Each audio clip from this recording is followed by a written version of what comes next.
Hello friends, मैं RP Singh psychology के discussion में जहां हमने पीछे विकास को समझा था उससे आगे आपको लिए चलता हूं। दोस्तों, आप सभी का स्वागत है सोनी एजुकेशन प्लेटफॉर्म पे। फ्रेंड्स, पिछले क्लास में हमने डिस्कशन किया था विकास को लेकर। विकास क्या है, विकास की विशेषताएं कौन कौन सी हैं, किस प्रकार विकास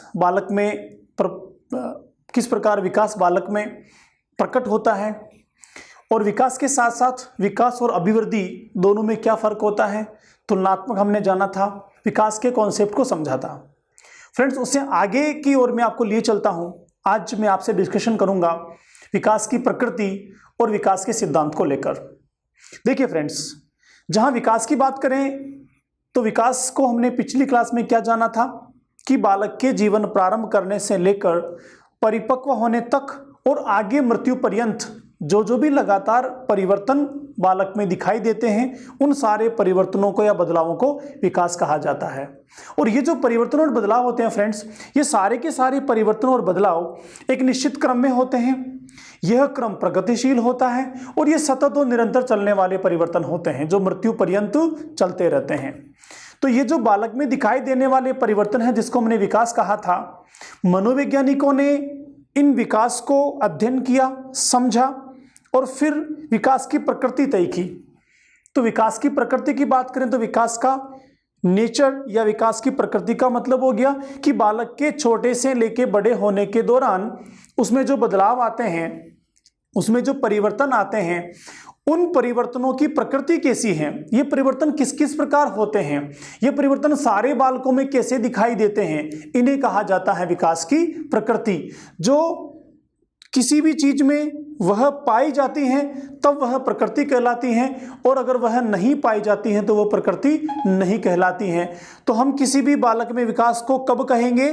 जब बालक के विकास में ये सारी चीजें जो हम विकास की प्रकृति में डिस्कशन करने वाले हैं ये दिखाई देगी तो हम कहेंगे ये बालक के विकास की प्रकृति है। ऐसे ही विकास के सिद्धांत। देखिए दोस्तों, जहां सिद्धांत शब्द आ जाता है, थ्योरीज आ जाती हैं, प्रिंसिपल्स आ जाते हैं, तो इसका मतलब होता है कि जो सिद्धांत हम बताने वाले हैं उनको प्रयोगों के द्वारा सिद्ध किया गया है। तो कोई भी कथन जब प्रयोग के द्वारा सिद्ध कर दिया जाता है तो वह सिद्धांत बन जाता है। तो दोस्तों, जब मनोवैज्ञानिकों ने बालकों के विकास को देखा और समझा तो कुछ ऐसी चीजों को तय किया जो हर बालक में दिखाई देती हैं, जो यूनिवर्सल है। दुनिया में कहीं भी अगर बालक का विकास हो रहा है तो हर जगह वह चीज दिखाई दे रही है, तो उसको मनोवैज्ञानिकों ने कहा सिद्धांत। गेरिसन एक मनोवैज्ञानिक हुए हैं। गेरिसन और उनके साथी विकास के सिद्धांतों के बारे में क्या कहते हैं? दोस्तों, गेरिसन का कहना यह है कि बालक जब एक अवस्था से दूसरी अवस्था में प्रवेश करता है तो इस दौरान उसमें कुछ परिवर्तन दिखाई देते हैं, और ये जो परिवर्तन होते हैं ये परिवर्तन किसी नियम या सिद्धांत के अनुसार होते हैं, और इसे ही विकास के सिद्धांत कहा जाता है। तो दोस्तों, आज हम समझेंगे विकास के सिद्धांतों को, कौन कौन से मुख्य सिद्धांत हैं, कौन कौन से उसके साथ सहायक सिद्धांत हैं। विकास के सिद्धांतों में से हमेशा ही क्वेश्चन बनता है, क्योंकि ये विकास के सिद्धांत विकास की प्रकृति भी होती है, विकास के नियम भी होते हैं, विकास की विशेषता भी विकास के सिद्धांतों को कहा जाता है, और विकास के साथ जुड़े हुए संपूर्ण संप्रत्य सिद्धांतों के साथ बनते हैं। इसीलिए विकास के सिद्धांत बहुत इंपॉर्टेंट टॉपिक है आपके सिलेबस का। तो आइए जानते हैं विकास के सिद्धांत किस प्रकार से काम करते हैं। तो फ्रेंड्स, विकास के सिद्धांत,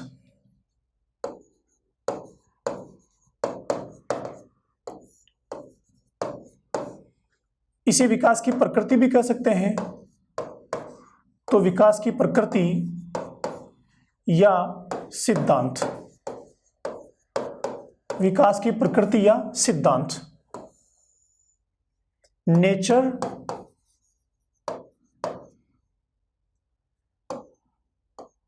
and theories, nature and theories of development, nature and theories of development. Nature and theories की बात करें दोस्तों, तो जैसा कि रिसेंटली मैंने आपसे कहा, गेरिसन का कहना क्या है कि बालक के एक अवस्था से दूसरी अवस्था में प्रवेश करने के दौरान जो बदलाव उसमें दिखाई देते हैं, यह बदलाव या परिवर्तन कुछ निश्चित नियमों और सिद्धांतों के अनुसार होते हैं और इन नियमों और सिद्धांतों को ही कहा जाता है विकास के सिद्धांत। तो पहला सिद्धांत कौन सा है दोस्तों? पहला सिद्धांत होता है विकास सतत प्रक्रिया है।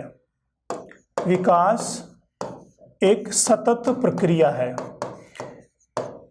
सतत प्रक्रिया है। डेवलपमेंट इज कंटिन्यूअस प्रोसेस, या इसको प्रिंसिपल ऑफ कंटिन्यूटी भी कहा जाता है, निरंतरता का नियम भी कहा जाता है, सततता का नियम भी कहा जाता है। दोस्तों ये सिद्धांत क्या कहता है? यह सिद्धांत कहता है कि बालक के जीवन प्रारंभ करने से लेकर मृत्यु पर्यंत लगातार उसमें बदलाव होते रहते हैं, परिवर्तन होते रहते हैं, और यह परिवर्तन या बदलाव जिसे हमने विकास कहा, यह लगातार चलने वाली प्रक्रिया है। कैसी प्रक्रिया है? लगातार चलने वाली प्रक्रिया है। इसलिए हमने कहा विकास सतत या निरंतर चलने वाली प्रक्रिया है। प्रक्रिया का मतलब अचानक से नहीं होता है, ये धीरे धीरे धीरे सने सने होता है, एक प्रोसेस के रूप में होते हैं बदलाव, इसलिए क्या कहा? एक प्रक्रिया है। स्किनर ने कहा है कि बालक में विकास के दौरान जो भी परिवर्तन होते हैं वो अचानक नहीं होते हैं, वो एक प्रक्रिया के रूप में घटित होते हैं। तो पहला सिद्धांत हो गया विकास एक सतत प्रक्रिया है, डेवलपमेंट इज कंटिन्यूअस प्रोसेस। दूसरा है दोस्तों विकास व्यक्तिगत होता है। विकास व्यक्तिगत होता है। Development is individual process. व्यक्तिगत का मतलब क्या हो गया? व्यक्तिगत का मतलब हो गया कि जैसे एक बालक का विकास हो रहा है उसी प्रकार दूसरे बालक का भी होगा, तीसरे बालक का भी होगा, चौथे बालक का भी होगा, लेकिन विकास की प्रवृत्तियों में, विकास के गुणों में जो बालक एक में है ऐसे की ऐसे प्रवृत्ति बालक बी में हो ऐसा जरूरी नहीं है। अर्थात बालक ए की लंबाई अपने हिसाब से बढ़ेगी, उसकी तुलना में बालक बी की लंबाई अपने हिसाब से बढ़ेगी। बालक ए की सीखने की क्षमता, सीखने की गति, सीखने के तरीके अपने खुद के हैं, ऐसे ही बालक बी के सीखने की गति, क्षमता और तरीके खुद के होते हैं। हर एक बालक के अपने अपने इमोशंस होते हैं, हर एक बालक की अपनी अपनी बुद्धि होती है, हर एक बालक का अपना अपना संवेगात्मक विकास होता है, मनोगत्यात्मक विकास होता है, मोटर डेवलपमेंट होता है, सामाजिक डेवलपमेंट होता है, नैतिक विकास होता है। तो हर एक बालक के ये सारे पहलू अपने अपने हिसाब से होते हैं। तो हम क्या कह सकते हैं कि विकास एक इंडिविजुअल प्रोसेस है, विकास व्यक्तिक प्रक्रिया है। जैसी एक बालक में होती है वैसी दूसरे बालक में नहीं होती है, एक बालक की अपने हिसाब से, दूसरे बालक की अपने हिसाब से। इसलिए दूसरा सिद्धांत दोस्तों विकास व्यक्तिक प्रक्रिया है, डेवलपमेंट इज इंडिविजुअल प्रोसेस। तीसरा सिद्धांत कौन सा है? तीसरा सिद्धांत दोस्तों विकास एक सुव्यवस्थित,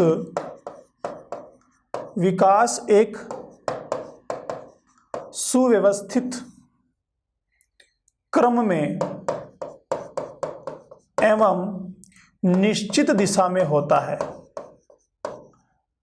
निश्चित दिशा में होता है।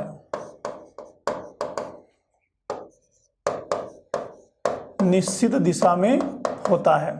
विकास एक सुव्यवस्थित क्रम में तथा एक निश्चित दिशा में होता है। यहां पर दो चीजें हैं, देखिए दोस्तों। एक सुव्यवस्थित क्रम का मतलब क्या हो गया कि पहले से प्री डिसाइडेड सीक्वेंस है, प्री डिसाइडेड क्रम है, उस क्रम में ही हर बालक का विकास होता है। देखिए कैसे, जैसे बालक का सबसे पहले शारीरिक विकास, शारीरिक विकास में जन्म के बाद की अगर बात करें तो बालक सबसे पहले क्या करेगा? अपनी गर्दन को उठाना, गर्दन को दृढ़ बनाना सीखेगा, फिर धीरे धीरे करवट बदलना सीखेगा, फिर उल्टा लेटना सीख जाएगा, आगे चल के वह अपने बैठना सीख जाएगा, फिर घुटनों के बल चलना, फिर सहारे से चलना और फिर सहारे से खड़े होना, आगे चल के स्वतंत्र चलना सीख जाएगा। तो ये जो चलने का विकास मैंने आपको बताया, यहां पर क्या है? एक निश्चित क्रम है। दुनिया का हर बालक चलना शुरू करेगा तो इसी क्रम में आगे चलेगा। ऐसा नहीं है कि एक बालक पहले दौड़ रहा था अब बाद में वो घुटनों के बल चलेगा, ऐसा नहीं होता है दोस्तों। तो विकास में क्या हो गया? एक सुनिश्चित क्रम हो गया, एक सीक्वेंस हो गई। ऐसे ही आप एक और एग्जांपल से समझिए, जैसे बालक का भाषाई विकास होता है, लैंग्वेज डेवलपमेंट होता है। तो लैंग्वेज के डेवलपमेंट में क्या, बालक सबसे पहले कुछ ऐसी ध्वनियों का उच्चारण करता है जिनका कोई अर्थ नहीं होता शुरू में, धीरे धीरे धीरे थोड़ा आगे डेवलप होता है तो वह स्वर का उच्चारण करने लगता है, फिर व्यंजनों का उच्चारण करने लगता है, थोड़ा और डेवलप होता है तो सार्थक शब्द बोलने लगता है, थोड़ा और डेवलप होता है तो कुछ शब्दों को मिला के वाक्य बोलने लगता है, और थोड़ा और बड़ा होता है तो कभी छेड़ के देख लो क्या क्या बोल देता है बालक। तो ये जो बालक में भाषाई विकास हुआ, ये भी क्या हो रहा है, एक निश्चित क्रम में होता है। ऐसा नहीं होता कि दुनिया में एक बालक ऐसा है जो सबसे पहले ही धड़ाधड़ बोलने लगा और उसके बाद फिर तुतलाना शुरू किया। तो क्या हो गया, आप किसी भी विकास के पक्ष को देख लीजिए, हर एक पक्ष में विकास एक निश्चित क्रम में होता है, निश्चित वे की तरफ होता है, पहली चीज। दूसरी, इसकी एक निश्चित दिशा भी होती है, एक निश्चित डायरेक्शन होता है। देखिए निश्चित दिशा कैसे, इस निश्चित दिशा को लेकर, डायरेक्शंस को लेकर, इस प्रिंसिपल को प्रिंसिपल ऑफ डायरेक्शन भी कहा जाता है, दिशा का सिद्धांत भी कहा जाता है, निश्चित क्रम का सिद्धांत भी कहा जाता है। मनोवैज्ञानिकों ने बालक के विकास की क्रम को देखा, उसकी दिशा को देखा और उसकी कुछ प्रवृत्तियां निर्धारित की। क्या निर्धारित की दोस्तों, बालक के विकास की प्रवृत्तियां निर्धारित की, किसके संदर्भ में, निश्चित दिशा के संदर्भ में और व्यवस्थित क्रम के संदर्भ में। अगर इन प्रवृत्तियों की बात करें तो बालक के विकास की प्रवृत्तियों में पहली प्रवृत्ति होती है बालक के विकास की प्रवृत्तियां। इन प्रवृत्तियों में जो पहली प्रवृत्ति होती है फ्रेंड्स, वो पहली प्रवृत्ति है कि बालक का विकास सिर से पैर की ओर होता है, सिर से पैरों की ओर होता है। इंग्लिश में कहेंगे इसको अपन सेफेलोकोडाल, सेफेलोकोडाल, सिर से पैर की ओर। यह विकास की प्रवृत्ति क्या कहती है कि दुनिया का हर बालक चाहे कहीं भी हो, उसका सबसे पहले सिर का निर्माण होगा, सिर का निर्माण होने के बाद मां के गर्भ में धीरे धीरे बाकी बॉडी बनेगी और बाकी बॉडी बनने के साथ एक संरचना के रूप में शरीर बनेगा। जन्म के पश्चात की अगर बात करें तो सबसे पहले बालक अपने सिर को उठाना शुरू करेगा, सिर में मजबूती आएगी, सिर को मूवमेंट देना शुरू करेगा, फिर धीरे धीरे बाकी बॉडी की ओर डेवलपमेंट होगा। ऐसे ही अगर हम संरचना की बात करें तो जन्म के समय बालक का सिर बड़ा होता है और बाकी धड़ उसकी तुलना में छोटी होती हैं। जैसे जैसे बालक बड़ा होता चला जाता है तो फिर सिर से पैरों की ओर विकास आगे बढ़ता है। तो एक निश्चित दिशा है, यह प्रवृत्ति है कि प्रत्येक बालक का विकास सिर से पैर की ओर ही होगा। दुनिया में ऐसा कोई बालक नहीं होगा जिसका विकास पैर से सिर की ओर हो। तो क्या कहा जाता है कि बालक का विकास सिर से पैर की ओर होता है। देखिए दोस्तों कैसे, सबसे पहले बालक का सिर, फिर उसकी गर्दन, फिर धड़ हो, कंधे होंगे, फिर धड़ होगी और उसके बाद उसके पैरों का विकास होगा। तो ये डायरेक्शन कैसी होगी, सिर से पैर की ओर, सेफेलोकोडाल। इसी को कुछ अन्य नामों से भी जानते हैं, जैसे सिर से पैर की ओर को हम क्या कह सकते हैं, शीर्षपदीय, शीर्षपदीय, सिर से पैर की ओर। इसको हम क्या कह सकते हैं, शीर्ष अधोमुखी, शीर्ष अधोमुखी भी इसे कहा जाता है। सिरोपाद भी इसे कहा जाता है, सिरोपाद। और भी कई नाम हो सकते हैं, कोई भी आपको शब्द आए, आप हिंदी को देखिए, समझिए, किसी भी एक वर्ड को अगर आप पकड़ लेते हैं कि सिर की बात कर रहा है तो सिर से पैर की ओर होगा। अगर कहीं आप हिंदी के वर्ड्स में कंफ्यूज होते हैं तो इंग्लिश देखिए, सेफेलोकोडाल यही रहेगा, इसमें कोई चेंजेस नहीं आने वाला है। एग्जाम में मोस्टली यहां से क्वेश्चन पूछा जाता है विकास की प्रवृत्तियों से। प्रवृत्तियों में क्या, सिर से पैर की ओर, सिरोपाद, शीर्ष अधोमुखी, सेफेलोकोडाल, कई बार सीधा ये शब्द लिख देता है सेफेलोकोडाल। तो ये आपको ध्यान रखने की आवश्यकता है कि बालक के विकास का एक सिद्धांत कौन सा है कि बालक का विकास एक निश्चित दिशा में होता है, निश्चित क्रम में होता है और उसमें कुछ प्रवृत्तियां पाई जाती हैं। तो वह प्रवृत्ति कौन सी, पहली प्रवृत्ति कि बालक का विकास सिर से पैर की ओर होता है। बालक के विकास की निश्चित दिशा कौन सी, सिर से पैर की ओर विकास होने की पहली निश्चित दिशा। दूसरी प्रवृत्ति की बात करें दोस्तों तो दूसरी प्रवृत्ति यहां पर है कि बालक का विकास जो है वो निकट से दूर की ओर होता है। कहां होता है, निकट से दूर की ओर, निकट से दूर की ओर के विकास की प्रवृत्ति पाई जाती है। इंग्लिश में कहेंगे इसको अपन प्रोक्सिमो डिस्टाल, प्रोक्सिमो डिस्टाल, निकट से दूर की ओर। दोस्तों निकट से दूर की ओर का सिद्धांत क्या कहता है?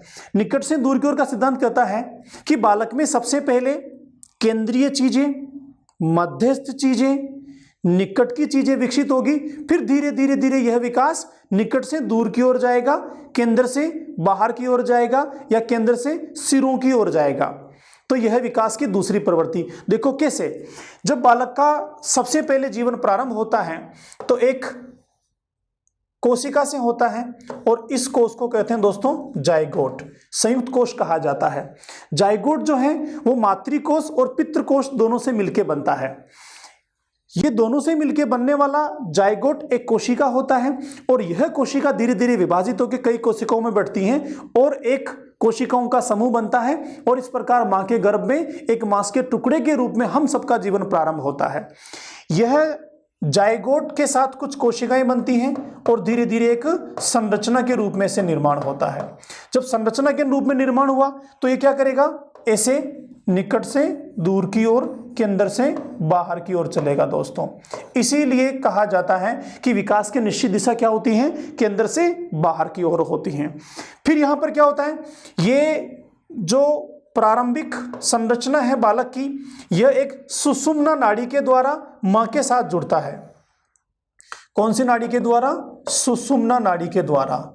यह सुषुम्ना नाड़ी के द्वारा मां से पोषण प्राप्त करता है और धीरे धीरे यह शरीर विकसित होता है। अगर हम जन्म के पश्चात की बात करें तो जन्म के पश्चात भी जो बालक होता है उस बालक का रीढ़ की हड्डी का विकास पहले होता है, बैकबोन पहले विकसित होती है, क्योंकि बालक को संरचना प्रदान करनी है और संरचना को चलाना फिराना भी है। तो इसके लिए केंद्रीय संरचना रीढ़ की हड्डी का पहले विकास होगा और रीढ़ की हड्डी के साथ साथ बाकी उसका फिर बाजों का विकास होगा, उसकी धड़ का और पैरों का विकास होगा। तो विकास कहाँ चलेगा? मध्य से सिरों की ओर, केंद्र से सिरों की ओर, निकट से दूर की ओर। तो बालक के विकास के सिद्धांत की दूसरी प्रवृत्ति कौन सी हो गई दोस्तों? निकट से दूर की ओर। इसके कुछ और नाम भी हैं, जैसे इसे कहते हैं केंद्र से सिरों की ओर, केंद्र से सिरों की ओर। इसे समीप दूरस्थ का सिद्धांत भी कहते हैं, समीप दूरस्थ। इसे ही केंद्र विमुखी भी कहा जाता है, केंद्र विमुखी सिद्धांत भी कहा जाता है। तो दोस्तों ये हो गया आपका केंद्र से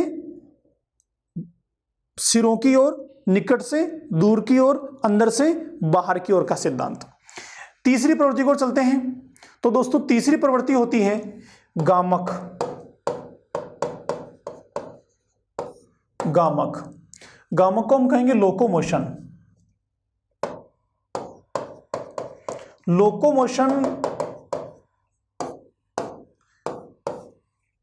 जो बालक जीवन प्रारंभ करके धीरे धीरे बड़ा होता है तो बड़ा होने के बाद उसमें गामक विकास होता है, गति का विकास होता है। ये जो गामक विकास होता है, गति का विकास होता है, इस गामक विकास में भी लोकोमोशन डेवलपमेंट भी एक निश्चित दिशा होती है।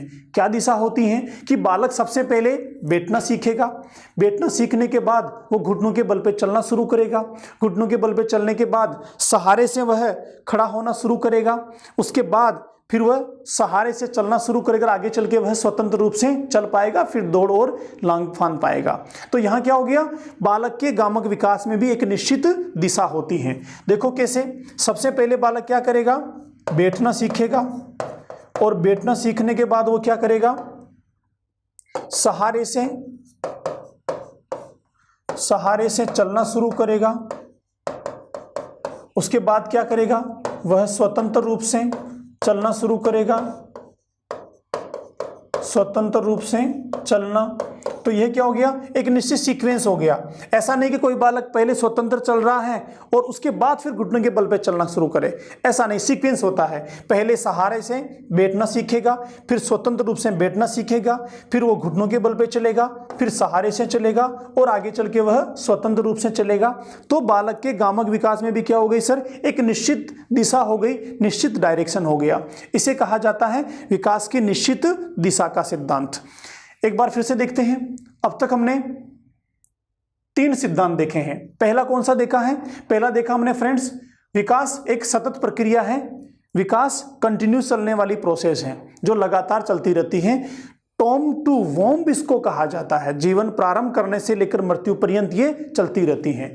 दूसरा है विकास व्यक्तिक होता है, डेवलपमेंट इज इंडिविजुअल प्रोसेस, हर बालक का अपने अपने हिसाब से होता है। इस विकास की निरंतरता के साथ साथ यह विकास अपने अपने हिसाब से होता है। तीसरा हमने देखा विकास एक सुव्यवस्थित क्रम में और निश्चित दिशा में होता है। तो यह सुव्यवस्थित क्रम कौन सा हो गया कि जो विकास पहले होना है वह पहले ही होगा, उसके बाद वाला उसके बाद होगा, उसके बाद वाला उसके बाद होगा। यह क्रम कभी भी टूटता नहीं है, चाहे बालक दुनिया में किसी भी कोने में विकसित हो रहा हो। इसलिए हमने कह दिया कि यह एक निश्चित विकास का सिद्धांत होता है। और इन विकास के निश्चित सिद्धांतों में, विकास की निश्चित दिशा में 3 तरह की प्रवृत्तियां मनोवैज्ञानिकों ने मानी है। पहली प्रवृत्ति कौन सी दोस्तों, सिर से पैर की ओर। विकास कैसे होता है, सिर से पैर की ओर होता है। दूसरी प्रवृत्ति कौन सी मानी, निकट से दूर की ओर, कि विकास निकट से दूर की ओर जाता है। तीसरी प्रवृत्ति कौन सी मानी कि गामक विकास जो होता है बालक का, लोकोमोशन जो डेवलपमेंट होता है, उसमें भी क्या होता है, निश्चित दिशा होती है। अब यहां थोड़ा सा आपको दोबारा समझने की आवश्यकता है दोस्तों। देखो कैसे, यहां से मोस्ट क्वेश्चन पूछे जाते हैं, ये दोनों ही हिट टॉपिक से एग्जामिनर के क्वेश्चन पूछने के। निकट से दूर की ओर को लेकर बहुत ज्यादा पूछे जाने वाला क्वेश्चन क्या है, एग्जाम्पल देखिए मैं समझाता हूं आपको। एक बालक का सबसे पहले कंधों का विकास होता है, फिर कलाइयों का विकास होता है, उसके बाद हथेलियों का विकास होता है, फिर अंगुलियों का विकास होता है, और आगे चल के वह बालक किसी भी चीज को पकड़ सकता है या पकड़ने की क्षमता का विकास होता है। तो यह जो विकास हो रहा है ये कैसे हो रहा है, यहां से शुरू हुआ, यहां से शुरू हुआ, इस हाथ की तरफ बढ़ा तो ये कंधा, ये भुजा, फिर कलाई, फिर हथेली, फिर अंगुलियां। तो जैसे इस तरफ हुआ ना, ऐसे ही विकास इस तरफ भी होगा। पहले ये कंधा, फिर ये इस तरह से धीरे धीरे पूरा हाथ डेवलप होगा। तो क्या हो गया, केंद्र से सिरों की ओर, निकट से दूर की ओर, ऐसे विकास चलता है। दूसरी बात, हमारी जो पूरी बॉडी है वह ड्विल होती है। आप ऊपर से नीचे तक देखिए, एक हाथ वैसा ही दूसरा हाथ, एक आंख वैसी दूसरी आंख, एक कान वैसा दूसरा है, एक पैर जैसे दूसरा पैर। तो ये दोनों के दोनों जो पार्ट है सिमिलर रूप से दोनों तरफ बढ़ते हैं, दोनों तरफ बढ़ते हैं। इसीलिए कहते हैं विकास केंद्र से सिरों की ओर होता है, निकट से दूर की ओर होता है, और रीढ़ की हड्डी पहले विकसित होती है, उसके साथ साथ बाकी चीजें आगे विकसित होती हैं। तो दोस्तों इस प्रकार ये विकास का निकट से दूर का सिद्धांत। आगे चलते हैं विकास के अगले सिद्धांत की ओर। तो नंबर 4 चौथा विकास का सिद्धांत आता है, विकास वंशानुक्रम व वातावरण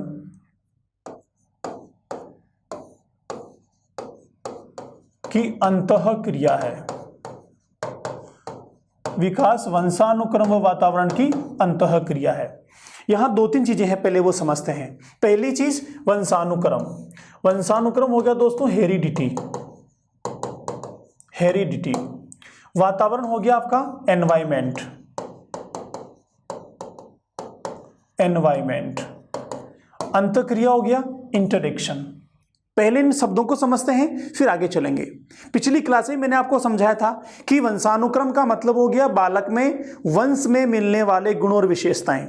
जैसे हमने भी रिसेंटली समझा कि हम सबका जीवन प्रारंभ एक कोशिका से होता है और उस कोशिका का नाम होता है जाइगोट। इस कोशिका में जो मातृकोष और पितृकोष होते हैं, ओवम और स्पर्म जो होते हैं, इनके अंदर गुणसूत्र पाए जाते हैं, और प्रत्येक गुणसूत्र में कई सारे जीन होते हैं और हर एक जीन किसी न किसी वंशानुक्रमीय गुण का वाहक होता है। इसीलिए वंशानुक्रम का निर्धारक किसको कहा जाता है? जीन्स को कहा जाता है। तो वंशानुक्रम में जीन्स के माध्यम से कई सारे गुण और विशेषताएं बालक में आ जाते हैं, जिन्हें हम जन्मजात क्षमताएं या योग्यताएं कहते हैं। ये सारी की सारी चीजें बाय बर्थ होती है बालक में, इनहेरेंट होती हैं, जन्मजात होती हैं। फिर ये जो जन्मजात क्षमताएं हैं, ये एक बालक के डेवलपमेंट की लिमिट्स तय करती है कि बालक का विकास कहाँ तक होना है। इसकी बाउंड्रीज बनाती हैं जो बाय बर्थ बन के आती हैं। लेकिन ये जो लिमिट्स हैं, ये लिमिट्स आगे जीवन में विकसित होगी या नहीं होगी, इसके लिए किसकी आवश्यकता होती है? इसके लिए आवश्यकता होती है अवसरों की, अपॉर्चुनिटीज की। कैसे? एक बालक को वंशानुक्रम में ऐसा है कि वो 6 फीट लंबा होना है, पूरी तरह से हेल्दी होना है। ये वंशानुक्रम, ये गुण उसमें जन्म से आ गया है। लेकिन अब यहां जब वो विकसित हो रहा है, उसका विकास हो रहा है, इस विकास के दौरान अगर उसको पोषण नहीं मिलता है, विकास के दौरान उसके साथ कोई बाहरी प्रॉब्लम आ जाती है, प्रदूषण में वो रहने लगता है, मां का दूध उसको बचपन में नहीं मिलता है, अन्य कोई बीमारी हो जाती है, तो ये सारे के सारे जो बाहरी कारण हैं, ये कारण क्या करेंगे? उसमें जन्मजात गुण जो उसके लंबे चौड़े होने का था उसको प्रभावित करेंगे और अब यह बालक पूरी तरह से विकसित नहीं हो पाएगा। इसका मतलब क्या हुआ कि बालक में जो जन्मजात गुण और विशेषताएं होती हैं विकास की, उनको विकसित होने के अवसर प्रदान किए जाते हैं। किसके द्वारा? वातावरण के द्वारा। अगर वातावरण यह अवसर प्रदान नहीं करेगा तो यह वंशानुक्रमीय गुण बालक को विकास नहीं प्रदान कर सकते। इसीलिए एक बालक के जन्म के साथ उसमें क्या आते हैं? वंशानुक्रमीय गुण आते हैं और जन्म के बाद या मां के गर्भ में उसको वातावरण मिलता है, अवसर मिलते हैं किसके? इन वंशानुक्रमीय गुणों के विकसित होने के। और दोस्तों, ये दोनों कौन कौन? वंशानुक्रम और वातावरण मिलकर अंतः क्रियाएं करते हैं, इंटरेक्शंस करते हैं, और इन अंतः क्रियाओं का प्रतिफल या परिणाम किसके रूप में प्रकट होता है? विकास के रूप में प्रकट होता है। इसीलिए यह विकास का सिद्धांत है। क्या? फिर से देखते हैं। विकास वंशानुक्रम व वातावरण की अंतः क्रिया है या दोनों की अंतः क्रिया का परिणाम होता है? तो दोनों बालक के विकास में बहुत महत्वपूर्ण भूमिका निभाते हैं। बालक के विकास को कई सारे फैक्टर्स प्रभावित करते हैं फ्रेंड्स, लेकिन सारे के सारे फैक्टर में सबसे इंपॉर्टेंट जो भूमिका होती है वो किसकी होती है? वंशानुक्रम और वातावरण की होती है, हेरिडिटी और एनवायरनमेंट की होती है। आगे चलते हैं अगले सिद्धांत की ओर। अगला सिद्धांत क्या है? विकास के जो सभी पक्ष होते हैं या विकास के विभिन्न पक्ष होते हैं, विकास के विभिन्न पक्ष, कौन से पक्ष? डेवलपमेंट के डायमेंशन हमने पीछे पढ़े उनकी बात कर रहे हैं। तो विकास के विभिन्न पक्ष अंतर्निर्भर होते हैं, अंतर्निर्भर होते हैं तथा अंतर संबंधित भी होते हैं, अंतर संबंधित भी होते हैं। विकास के विभिन्न पक्ष अंतर्निर्भर होते हैं तथा अंतर संबंधित भी होते हैं।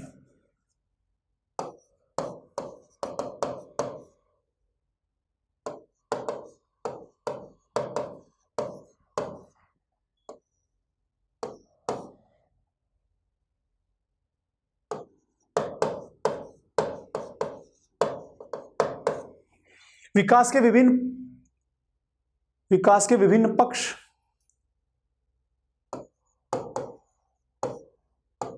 अंतर्निर्भर व अंतर संबंधित होते हैं। विकास के विभिन्न पक्ष अंतर्निर्भर व अंतर संबंधित होते हैं। देखिए कैसे।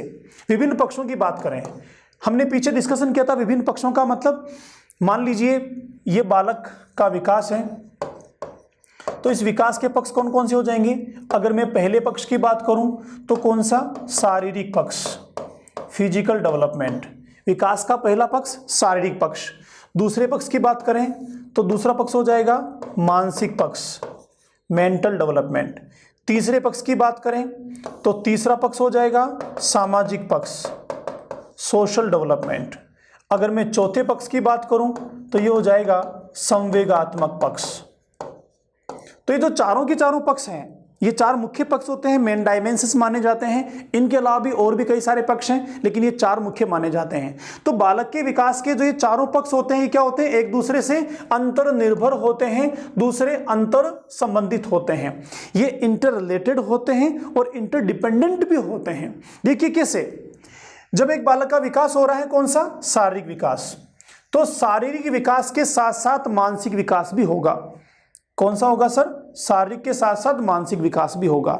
मानसिक विकास के साथ साथ उसका सामाजिक विकास भी होगा, जब परिवार में समाज में रहेगा तो, और उसके साथ साथ उसका संवेगात्मक विकास भी होगा, और ये सब शरीर के साथ में जुड़े हुए हैं।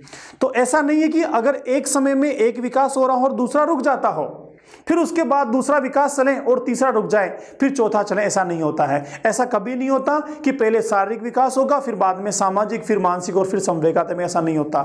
जिस समय शारीरिक विकास हो रहा है उसके साथ साथ, क्योंकि मस्तिष्क की संरचना भी बन रही है, और मस्तिष्क की संरचना बन रही है जो कि शारीरिक विकास का पक्ष है, तो मस्तिष्क में सॉफ्टवेयर भी बनते हैं, तो उसका मानसिक विकास भी होता है, मेंटल डेवलपमेंट भी होता है, कॉग्निटिव डेवलपमेंट भी होता है। और ये सारा का सारा विकास किसके बीच में हो रहा है? समाज के बीच में हो रहा है, सोसाइटी के बीच में हो रहा है। बालक अपनी माँ के साथ इंटरेक्शन कर रहा है, परिवार के सदस्यों के साथ इंटरेक्शन कर रहा है, दोस्तों के साथ इंटरेक्शन कर रहा है, इसलिए उसमें क्या हो रहा है? सामाजिक विकास भी साथ में चल रहा है। इन सब चीजों के साथ बालक में मूल प्रवृत्तियां भी बन रही हैं, बेसिक इंस्टिंक्ट भी डेवलप हो रही है, और क्योंकि मूल प्रवृत्तियां बन रही हैं तो संवेग भी बन रहे हैं, और वो संवेग व्यवहार में कहीं ना कहीं प्रकट भी हो रहे हैं, क्योंकि वो सामाजिक प्राणी के रूप में अपने आप को विकसित कर रहा है। तो दोस्तों, ये सारे के सारे जो डायमेंशन होते हैं डेवलपमेंट के, विकास के सारे जो पक्ष होते हैं, ये पक्ष एक दूसरे से अंतर संबंधित होते हैं और एक दूसरे पर निर्भर भी होते हैं। देखिए निर्भर कैसे? अगर बालक का शारीरिक विकास ही नहीं होगा तो मानसिक विकास नहीं हो सकता। एक बालक बीमार है, कुपोषण का शिकार है, या फिर कोई और ऐसी विपरीत परिस्थितियां हैं जो बालक के शारीरिक विकास में बाधाएं उत्पन्न कर रही हैं, तो निश्चित रूप से उसका मानसिक विकास नहीं हो पाएगा। तो इसका मतलब क्या हो गया? शारीरिक विकास किस पर निर्भर है? मानसिक विकास पर। मानसिक विकास का संबंध किसके साथ में है? शारीरिक विकास के साथ में है। दोनों एक दूसरे पर निर्भर भी हैं, तो दोनों एक दूसरे से अंतर संबंधित भी हैं। ऐसे सामाजिक विकास की बात करें, अगर एक बालक का शारीरिक विकास बिल्कुल परफेक्ट है, मानसिक विकास भी उसका परफेक्ट है, तो समाज में उसको अच्छा सम्मान मिलेगा, अच्छा रेस्पेक्ट मिलेगा, हर जगह उसके द्वारा किए जाने वाले व्यवहार को अप्रिशिएशन मिलेगा, तो सामाजिक विकास भी बहुत अच्छे से होगा। और ये सब चल रहा है तो संवेग जो उसमें नेगेटिव भी है और पॉजिटिव भी है, क्योंकि उसको समाज में सम्मान मिल रहा है, उसकी बात को स्वीकार किया जा रहा है, उसके इमोशंस को दबाया नहीं जा रहा है, तो संवेगात्मक विकास भी कौन सा होगा? सकारात्मक होगा। अगर एक बालक का संज्ञानात्मक विकास कमजोर है, सामाजिक रूप से वह कमजोर है, तो निश्चित रूप से संवेगात्मक विकास भी धनात्मक नहीं हो पाएगा, वो भी नेगेटिव मोड पे चला जाएगा। इसलिए सब क्या है दोस्तों? एक दूसरे से निर्भर होते हैं। तो शारीरिक विकास मानसिक विकास से, ये एक डायरेक्शन नहीं होता है, ये सब एक दूसरे से इंटरलिंक्ड होते हैं, एक दूसरे पर डिपेंडेंट होते हैं। आगे चलते हैं। विकास का अगला सिद्धांत दोस्तों, विकास की भविष्यवाणी की जा सकती है। विकास की भविष्यवाणी की जा सकती है।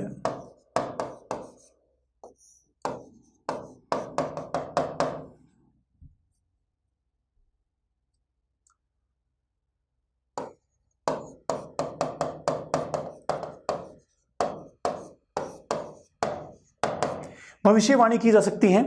डेवलपमेंट इज प्रिडिक्टेबल, प्रिडिक्शन हो सकता है, इसका भविष्यवाणी हो सकती है। देखो कैसे, भविष्यवाणी का मतलब यह नहीं है कि साहब जो बड़े बड़े बाबा और बड़े बड़े पहुंचे महात्मा भविष्यवाणी करते हैं, वो भविष्यवाणी नहीं। भविष्यवाणी को उसी सिंपल भाषा में समझो आप। जब बालक छोटा होता है और इसका पहला जो फंक्शन होता है परिवार में, इस पहले फंक्शन पे बालक की बुआजी आती हैं और बुआजी आके बालक को गोद में लेती हैं और गोद में लेके खिलाती हुई बोलती हैं, ये तो किसको गया है? किसको? पापा को गया है। कुछ देर बाद उसकी मौसी आती हैं, मौसी भी बालक को गोद में लेती है, खिलाते क्या बोलती है? ये तो इसकी मम्मी को गया है। अपनी अपनी पार्टी को प्रमोट करेंगे ना, तो यहां पर बुआजी किसको बोल रही है? बुआजी बोल रही है पापा को गया है, मौसी किसको बोल रही है? मम्मी को गई है। अच्छा मुझे बताओ, ये बुआजी और मौसी क्या है? भविष्य करता है क्या? तो इन्होंने भविष्यवाणी कर दी कि साहब मम्मी को गया है, पापा को गया है। दोस्तों ऐसा नहीं है। इन्होंने किसके आधार पे कहा? इन्होंने बालक में प्रकट होने वाले सामान्य लक्षणों के आधार पे कहा। तो विकास की एक प्रकृति क्या है कि बालक के विकास के दौरान उसमें नजर आने वाले विभिन्न लक्षणों के माध्यम से, उसके व्यवहार में प्रकट होने वाली चीजों के माध्यम से हम ऐसा अनुमान लगा सकते हैं, ऐसी भविष्यवाणी कर सकते हैं कि अमुक बालक आगे चल के ऐसा करने वाला है। किसके आधार पे? वर्तमान में दिखने वाले लक्षणों के आधार पर, वर्तमान में होने वाले विकास की प्रकृति के आधार पर, वर्तमान में प्रकट होने वाले व्यवहारों के आधार पर उसके भविष्य का अनुमान लगाया जा सकता है। इसलिए कहते हैं कि विकास कैसा है? प्रिडिक्टेबल है। विकास की भविष्यवाणियां की जा सकती हैं। हम सामान्य व्यवहार में कहते भी है ना साहब कि पूत के पग तो पालने में ही दिखाई दे जाते हैं। इसका मतलब क्या हो गया कि यह बालक आगे चल के शरारती बनेगा, आगे चल के हेल्दी बनेगा, बहुत अच्छा इंटेलिजेंट होगा, अंतर्मुखी होगा, बहिर्मुखी होगा, काला होगा, गोरा होगा। ये चीजें बहुत ज्यादा हद तक उसके विकास के दौरान प्रारंभ में ही देखी जा सकती हैं। इसलिए कहते हैं दोस्तों विकास क्या है? प्रिडिक्टेबल है। विकास की भविष्यवाणी की जा सकती है, विकास का पूर्व अनुमान लगाया जा सकता है। यह हो गया विकास का अगला सिद्धांत। आगे चलते हैं नेक्स्ट सिद्धांत की ओर। तो विकास सांस्कृतिक कारकों से प्रभावित होता है। विकास सांस्कृतिक कारकों से प्रभावित होता है। कौन से कारकों से? सांस्कृतिक कारकों से। सांस्कृतिक कहें, सामाजिक कहें, दोनों साथ में लागू होते हैं बालक पे। कैसे? एक बालक भारत में पैदा हुआ, जयपुर में, और यहां पर उसका लालन पालन हो रहा है। तो इस बालक के बड़े होने के साथ साथ यहाँ का कल्चर, यहाँ की सामाजिकता, यहाँ का रहन सहन, यहाँ के विचार, यहाँ के नियम, ये सब बालक में बन रहे हैं। इसी बालक का जुड़वा भाई है जो अमेरिका में डेवलप हो रहा है। मान लीजिए दोनों जुड़वा थे, तो एक जो था वो मम्मी पापा के साथ अमेरिका चला गया कुछ दिनों बाद, और दूसरा नानी के यहाँ रह गया जयपुर में। तो जो जयपुर में बड़ा हो रहा है उसमें किसकी संस्कृति का प्रभाव आ रहा है? जयपुर वाली संस्कृति का। और दूसरा अमेरिका में जो डेवलप हो रहा है इसी का जुड़वा भाई है। दोनों में वंशानुक्रम एक जैसे हैं लगभग, लेकिन जो अमेरिका में डेवलप हो रहा है उस पर किसका प्रभाव पड़ रहा है? अमेरिका की संस्कृति का। दोनों अगर 20 साल बाद साथ बैठते हैं तो दोनों के व्यवहार में, दोनों के विकास होने वाली चीजों में बहुत बड़ा अंतर होगा। काफी सारी चीजें डिफरेंट होगी। यह जो दोनों के विकास में, दोनों के व्यवहार में अंतर दिखाई दे रहे हैं, ये अंतर क्यों बने दोस्तों? ये अंतर बने कि बालक के विकास को सांस्कृतिक कारक प्रभावित करते हैं। बालक का विकास सांस्कृतिक कारकों से प्रभावित होता है। अगला सिद्धांत नंबर 8। अगला सिद्धांत है दोस्तों विकास की आरंभिक अवस्थाएं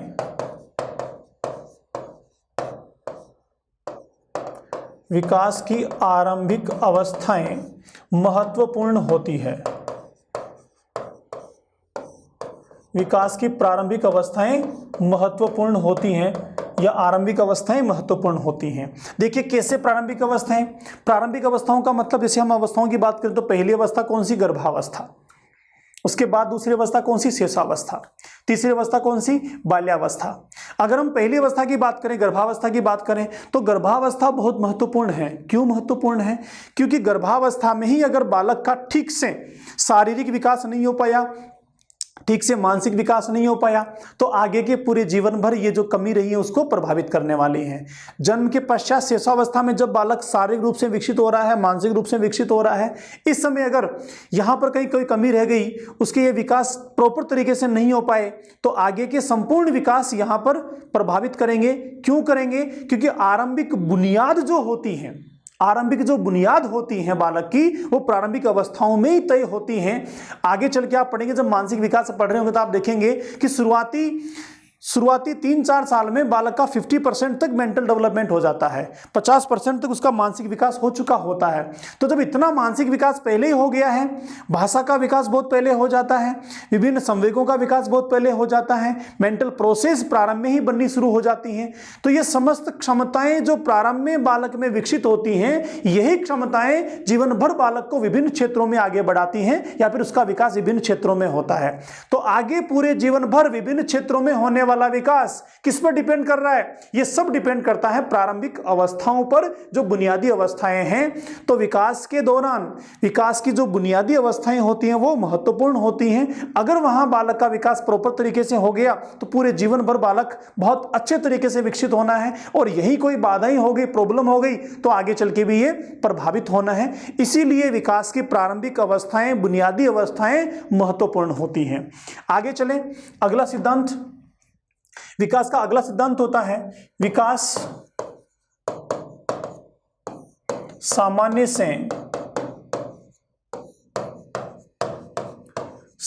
से विशिष्ट की ओर होता है। Development is simple to specific, सामान्य से विशिष्ट की ओर होता है। क्या कहता है सिद्धांत? ये सिद्धांत कहता है कि पहले विकास सामान्य होगा और धीरे धीरे धीरे यह सामान्य विकास विशिष्टताएं प्राप्त करेगा। देखो कैसे सिंपल समझते हैं। पहले बालक जब छोटा होता है तो केवल वो पूरा करवट ले सकता है, इतना ही उसमें क्षमता होती है मोटर डेवलपमेंट को लेकर, गत्यात्मक विकास को लेकर। लेकिन धीरे धीरे धीरे जब बड़ा होता है, 5 साल 6 साल का हो जाता है, तो अब पूरी बॉडी के सारे पार्ट्स को बहुत सारी गतियां ये दे सकता है। हाथों को, पैरों को, गर्दन को, नाक को, कान को, मुंह को, सारी चीजों को गति दे सकता है। तो पहले पूरी बॉडी में गति थी, लेकिन अब जो सामान्य पूरी बॉडी में गति थी वो धीरे धीरे क्या हो गई? स्पेसिफिक हो गई, विशेषता प्राप्त कर ली और विभिन्न अंगों में गतियां होने लगी। ऐसे ही हम भाषाई विकास को लेकर समझते हैं। तो बालक में पहले सामान्य ध्वनियों का विकास होता है, सामान्य ध्वनियों का उच्चारण होता है। धीरे धीरे ये सामान्य ध्वनियां विशिष्टता को प्राप्त करती हैं और आगे चल के बालक विभिन्न विशिष्ट ध्वनियों को निकाल पाता है, सुन पाता है, समझ पाता है। बालक शुरू में केवल हाथ को मूवमेंट कर सकता है, सामान्य विकास होता है, लेकिन धीरे धीरे धीरे क्या होता है? इस हाथ से वो पकड़ना शुरू कर देता है, थोड़ा और विशिष्ट होता है, हाथ से लिखना शुरू कर देता है, और विशिष्ट होता है, बहुत अच्छी हैंडराइटिंग आ जाती है, थोड़ा और विकसित होता है, कई सारी भाषाएं हाथ से लिख सकता है, चित्र बना सकता है, चीजों को महसूस कर सकता है, पहचान कर सकता है। तो हाथ में दुनिया भर की विशेषताएं आ गई, जो कैसे आई? सामान्य से धीरे धीरे धीरे विशिष्टता की ओर जाने के दौरान। एक बालक का व्यवहार प्रारंभ में सामान्य व्यवहार होता है, लेकिन जैसे जैसे वह विकसित होता है, बड़ा होता है, इसमें विशिष्टताएं आती हैं। एक बालक का व्यवहार पहले सामान्य होता है, लेकिन जैसे जैसे बड़ा होता है इसमें जटिलताएं आती जाती हैं। तो बालक के विकास की कैसी प्रकृति है कि बालक का पहले सामान्य विकास होगा और फिर यह विकास धीरे धीरे विशिष्टताओं को प्राप्त करेगा। जैसे अभी आप मेरे साथ साइकोलॉजी सीख रहे हैं, चाइल्ड डेवलपमेंट सीख रहे हैं, तो चाइल्ड डेवलपमेंट में, सीडीपी में पहले आप सामान्य चीजें सीख रहे हैं और धीरे धीरे क्या करेंगे? विशिष्टता की ओर जाएंगे। और जब आपका सिलेबस पूरा हो जाएगा तो क्या होगा? आपको स्पेशलिटी आ जाएगी सीडीपी में, चाइल्ड डेवलपमेंट और पेडागोजी में। तो पहले कैसा हुआ? सामान्य चीजों का, फिर और विशिष्ट, फिर और विशिष्ट, फिर और विशिष्ट। तो विकास की क्या प्रकृति हो गई दोस्तों? विकास का सिद्धांत कौन सा हो गया कि विकास सामान्य से विशिष्ट की ओर जाता है। आगे चलें, एक और चीज, यहां से एक क्वेश्चन पूछा जाता है। अभी रिसेंटली मैंने केंद्र से सिरों की ओर जब पढ़ाया था, बताया था आपको, तब मैंने एग्जाम्पल दिया था। क्या एग्जाम्पल दिया था? कि बालक के हाथों के विकास में पहले कंधों का विकास होगा, फिर भुजाओं का, फिर कलाइयों का, फिर हथेली का, और फिर चीज को वो पकड़ना शुरू करेगा। तो ये विकास की दिशा कैसी है? केंद्र से बाहर की ओर है। क्या मैं इसी चीज को सामान्य से विशिष्ट की ओर विकसित होना भी कह सकता हूं? तो क्या आंसर होगा आपका? एग्जैक्टली यही एग्जाम्पल विकास सामान्य से विशिष्ट की ओर होता है, इस पर भी लागू होता है, एग्जाम में पूछा भी गया है। तो ध्यान रखिए, अगर यही एग्जाम्पल आपसे पूछा जाता है तो यहां दो बातें लागू होती हैं। पहली बात क्या? केंद्र से सिरों की ओर हाथों का विकास हो रहा है। दूसरी बात क्या? हाथ का विकास पहले सामान्य और फिर धीरे धीरे विशिष्टता की ओर जा रहा है। तो दोनों चीजें यहां पर लागू होती है। तो विकास क्या? सामान्य से विशिष्टता की ओर जाता है। आगे चलते हैं अगले सिद्धांत की ओर। तो दोस्तों हमने कुछ ये मेन सिद्धांत जाने, इनके अलावा भी और कुछ सिद्धांत ऐसे हैं जो सप्लीमेंट्री हैं। जैसे विकास अंतर संबंधित होता है, विकास के होने के दौरान बालक को अन्य कई सारी चीजें प्रभावित करती हैं। तो एक बार इन सारी चीजों को डिटेल से फिर से समझते हैं। तो एक बार आइए मेरे साथ वापस से समझते हैं पीपीटी के साथ।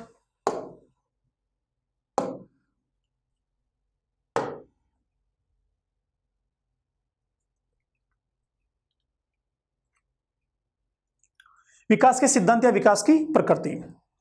फ्रेंड्स, पिछले डिस्कशन में हमने थोड़ा समझने की कोशिश की और ज्यादा ठीक से आगे समझते हैं। मैंने कहा था एक डेफिनेशन थी गेरिसन की। गेरिसन क्या कहते हैं?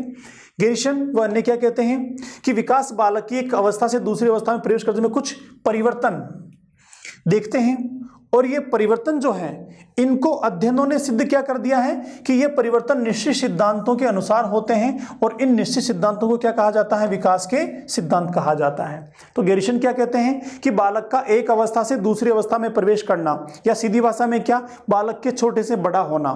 तो छोटे से बड़े होने के दौरान जो परिवर्तन दिखाई देते हैं, ये परिवर्तन किस रूप में होते हैं? निश्चित सिद्धांत के रूप में होते हैं, और इन्हीं को हम क्या कर देते हैं? विकास के सिद्धांत कर देते हैं। कौन कहते हैं दोस्तों ऐसा? गेरिसन कहते हैं, गेरिसन व अन्य के अनुसार। पहला सिद्धांत विकास का, विकास एक सतत प्रक्रिया है। Development is a continuous process. कैसे कंटिन्यूअस? मैंने पीछे आपको समझाया, फिर से देखिए। विकास की प्रक्रिया निरंतर चलती रहती है। निरंतर का मतलब जन्म से लेकर मृत्यु पर्यंत। आगे, यह आजीवन चलने वाली प्रक्रिया है। इसकी गति कभी धीमी तो कभी तीव्र होती है, ध्यान रखने वाली बात है, क्योंकि विकास के विभिन्न आयाम हैं, विभिन्न पक्ष हैं, डायमेंशंस हैं। तो हर एक डायमेंशंस अलग अलग अवस्थाओं में अलग अलग गति के साथ होता है। जैसे मैं आपको शारीरिक विकास की बात करूं तो शारीरिक विकास जो प्रारंभिक अवस्थाएं होती हैं, शेषावस्था है, बाल्यावस्था, वहां बहुत तेजी के साथ में होता है, और आगे किशोरावस्था के बाद थोड़ा कम हो जाता है, और प्रौढ़ावस्था में बिल्कुल भी धीरे हो जाता है। ऐसे मानसिक विकास की बात करें तो मानसिक विकास प्रारंभिक अवस्था में बहुत तेजी के साथ में होता है, आगे चल के थोड़ा उसमें सेचुरेशन आ जाता है बाल्यावस्था में, और किशोरावस्था में फिर से पुनः तेज होने लगता है। संवेगात्मक विकास की बात करें तो संवेगात्मक विकास प्रारंभिक अवस्थाओं में, शेषावस्था में बहुत ज्यादा होता है, बाल्यावस्था में थोड़ा मंद हो जाता है, और किशोरावस्था में पुनः वापस जबरदस्त तरीके से प्रफुल्लित होता है, प्रकट होता है, और बहुत तेजी के साथ विकसित होता है। तो विकास के हर एक पक्ष, हर एक आयाम अलग अलग अवस्थाओं में अलग अलग प्रकार से होते हैं। तो ये कभी तो धीमा और कभी तीव्र होता है। स्किनर क्या कहते हैं इसके बारे में? स्किनर कहते हैं विकास प्रक्रियाओं की निरंतरता का सिद्धांत। किसका सिद्धांत? निरंतरता का। कौन सा? यही वाला। क्या कहता है कि व्यक्तियों में कोई आकस्मिक परिवर्तन नहीं होता। आकस्मिक परिवर्तन मतलब ऐसा नहीं कि बच्चा शाम को तो सोया और सुबह उठा तो दाढ़ी मूंछें तैयार थी, ऐसा नहीं होता है। दाढ़ी मूंछें आने के लिए समय लगता है, धीरे धीरे धीरे बालक बड़ा होता है, प्रौढ़ावस्था किशोरावस्था में आता है, तब जाके दाढ़ी मूंछें आती हैं। तो यह क्या हो गया कि विकास के दौरान होने वाले कोई भी परिवर्तन आकस्मिक नहीं होते, ये धीरे धीरे धीरे निरंतरता के साथ होते हैं। इसीलिए यह विकास निरंतरता का, सततता का या लगातार चलने वाला सिद्धांत भी कहा जाता है। आगे चलें, अगला सिद्धांत दोस्तों, विकास व्यक्तिगत प्रक्रिया है। Development is an individual process. Individual का मतलब मैंने आपको समझाया कि जैसा मेरा है वैसा मेरा, आपका है वैसा आपका, जैसा आपका है वैसा आपकी बहन का नहीं है, वैसा आपके भाई का नहीं है। तो आप में और आपकी बहन में, या फिर आपके भाई में, आप 2 भाई हैं, 3 बहनें हैं, आप सोच के देखें, आप सब छोटे से बड़े हुए, आप सब ने बोलना शुरू किया, आप सब चले, आप सब में गति का विकास हुआ। तो विकास सारे के सारे हुए, लेकिन क्या आप तीनों बहन भाई या 2 बहन भाई, या फिर आप और आपके कजन्स जो आपकी उम्र के हैं, क्या हर एक बालक ने बोलना साथ साथ शुरू किया या एक ही उम्र के बाद शुरू किया? हर एक बालक ने चलना क्या एक निश्चित उम्र के बाद शुरू किया या एक ही उम्र के बाद शुरू किया? ऐसा नहीं है। कोई बालक जल्दी चला, कोई बालक थोड़ा देर से चला, कोई बालक जल्दी बोलना शुरू करा, कोई बालक थोड़ा देर से बोलना शुरू करा, कोई बालक जल्दी सीख जाता है तो कोई बालक धीरे सीखता है, किसी बालक को ज्यादा गुस्सा आता है, किसी बालक को कम गुस्सा आता है। तो ये सारे के सारे जो विकास हैं ये इंडिविजुअल होते हैं, व्यक्तिगत होते हैं। जैसे एक के होते हैं ऐसे दूसरे के नहीं होते हैं, इसमें विभिन्नता पाई जाती है। इसीलिए कौन सा सिद्धांत? विकास व्यक्तिगत प्रक्रिया है, इंडिविजुअल प्रोसेस है। सभी व्यक्तियों का विकास उनके अपने तरीके से होता है। ऐसा नहीं है कि एक व्यक्ति का विकास दूसरे व्यक्ति की तरह हूबहू पूरी तरह से ऐसा हो। डगलस और हॉलैंड क्या कहते हैं इसके बारे में? डगलस और हॉलैंड कहते हैं फ्रेंड्स, विभिन्न व्यक्तियों के विकास की गति में भिन्नता होती है, और यह विभिन्नता विकास के संपूर्ण काल में यथावत बनी रहती है। संपूर्ण काल में यथावत का मतलब क्या हो गया कि बाल्यावस्था में अगर एक बालक तेजी के साथ डेवलप हो रहा है तो यह तेजी के साथ डेवलप होने की विशेषता लगातार पूरी उम्र भर चलती रहेगी। एक बालक धीरे सीखता है तो यह विशेषता लगातार उसमें चलती रहेगी। तो बालकों में जो अलग अलग व्यक्तिक विभिन्नताएं होती हैं, विकास व्यक्तिक होता है, यह प्रारंभ की जो क्षमता होती है, गुण होते हैं, वो लगातार चलते रहते हैं। तो हम क्या कह सकते हैं फ्रेंड्स कि विकास इंडिविजुअल होता है, विकास अपने हिसाब से होता है, अपना अपना होता है, विकास का अपना तरीका होता है। देखिए, विकास के सभी पक्ष सब में होते हैं, हर एक बालक में विकास होता है। तो ये तो सिमिलरिटी हो गई, लेकिन अपने अपने तरीके से होता है, ये ध्यान रखना। आप ये मत समझना कि साहब ए भी चल रहा है, बी भी चल रहा है और सी भी चल रहा है, तो फिर व्यक्ति कैसे हुआ। चल तीनों रहे हैं, भाषा का विकास तीनों में हो रहा है, ए में भी, बी में भी और सी में भी, लेकिन अपने अपने तरीके से। ए के चलने का तरीका अपना, बी के चलने का तरीका अपना, सी के चलने का तरीका अपना। इसलिए हम क्या कहते हैं कि development is an individual process. अगला सिद्धांत है दोस्तों, विकास एक सुव्यवस्थित क्रम में व निश्चित दिशा में होता है। पीछे हमने बात की, सुव्यवस्थित क्रम जो पहले से व्यवस्थित किया गया है उसे कहते हैं सुव्यवस्थित क्रम। मानव जीवन जब से प्रारंभ हुआ, हम होमो सेपियंस जब से बने हुए हैं तब से यही क्रम है। ऐसा नहीं है कि साहब 500 साल पहले तो थोड़ा अलग क्रम था और धीरे धीरे क्रम बदल गया है, ऐसा नहीं। बालक 500, 1000 या जब भी सृष्टि बनी, सबसे पहला बालक जिस तरीके से विकसित हुआ उसी तरीके से आज का बालक भी शारीरिक रूप से विकसित होता है। तो यह निश्चित बना हुआ सुव्यवस्थित क्रम है। दूसरा, निश्चित दिशा है। इन दोनों को लेकर अलग अलग प्रवृत्तियां बनाई हैं, अभी आगे हम देखेंगे।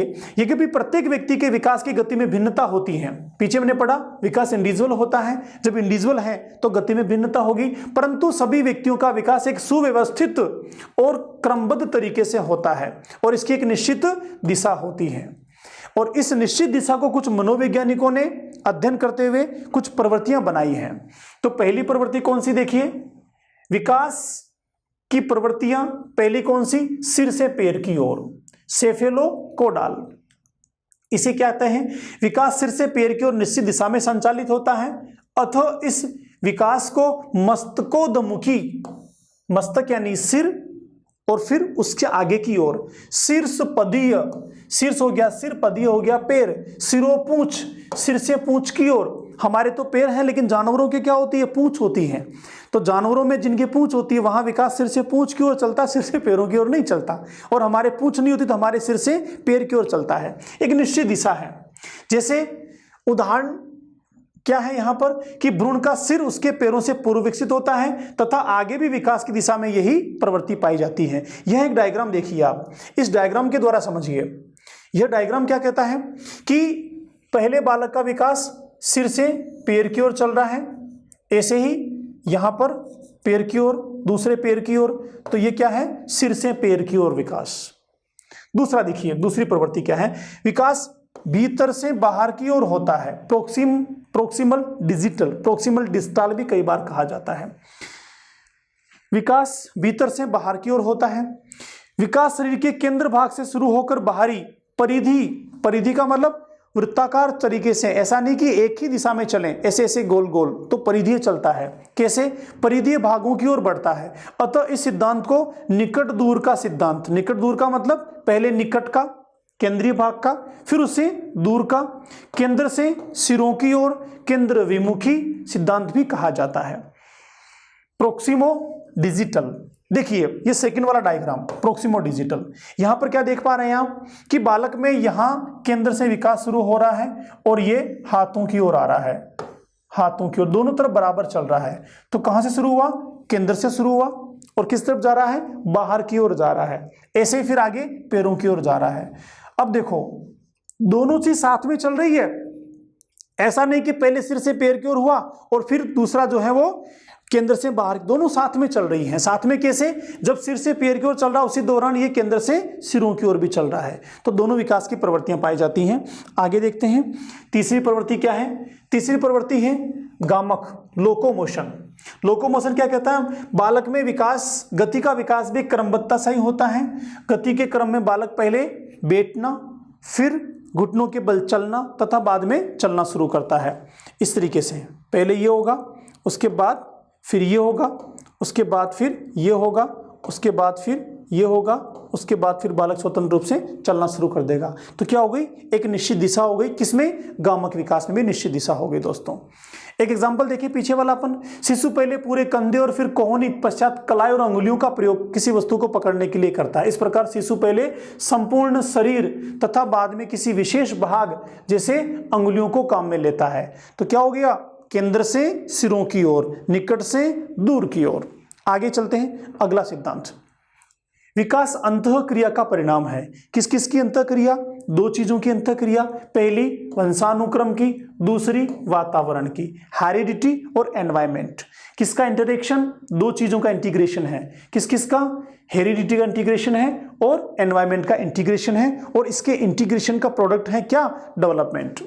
स्किनर क्या कहते हैं, यह सिद्ध किया जा चुका है कि वंशानुक्रम उन सीमाओं को निश्चित करता है, लिमिट्स तय करता है। कौन, वंशानुक्रम, जिनके आगे बालक का विकास नहीं किया जा सकता।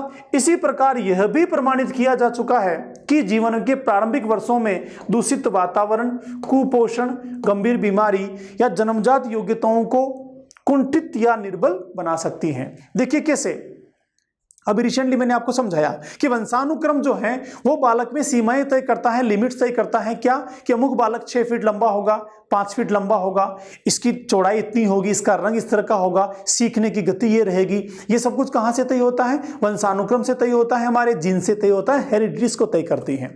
तो सिद्धांतों ने, प्रयोगों ने विभिन्न तरीके से जब मनोवैज्ञानिकों ने अध्ययन किए तो क्या प्रमाण मिले कि वंशानुक्रम विकास की सीमा तय करता है, लिमिट्स तय करता है। लेकिन ये लिमिट्स किसके द्वारा विकसित होती हैं, वातावरण के द्वारा विकसित होती हैं।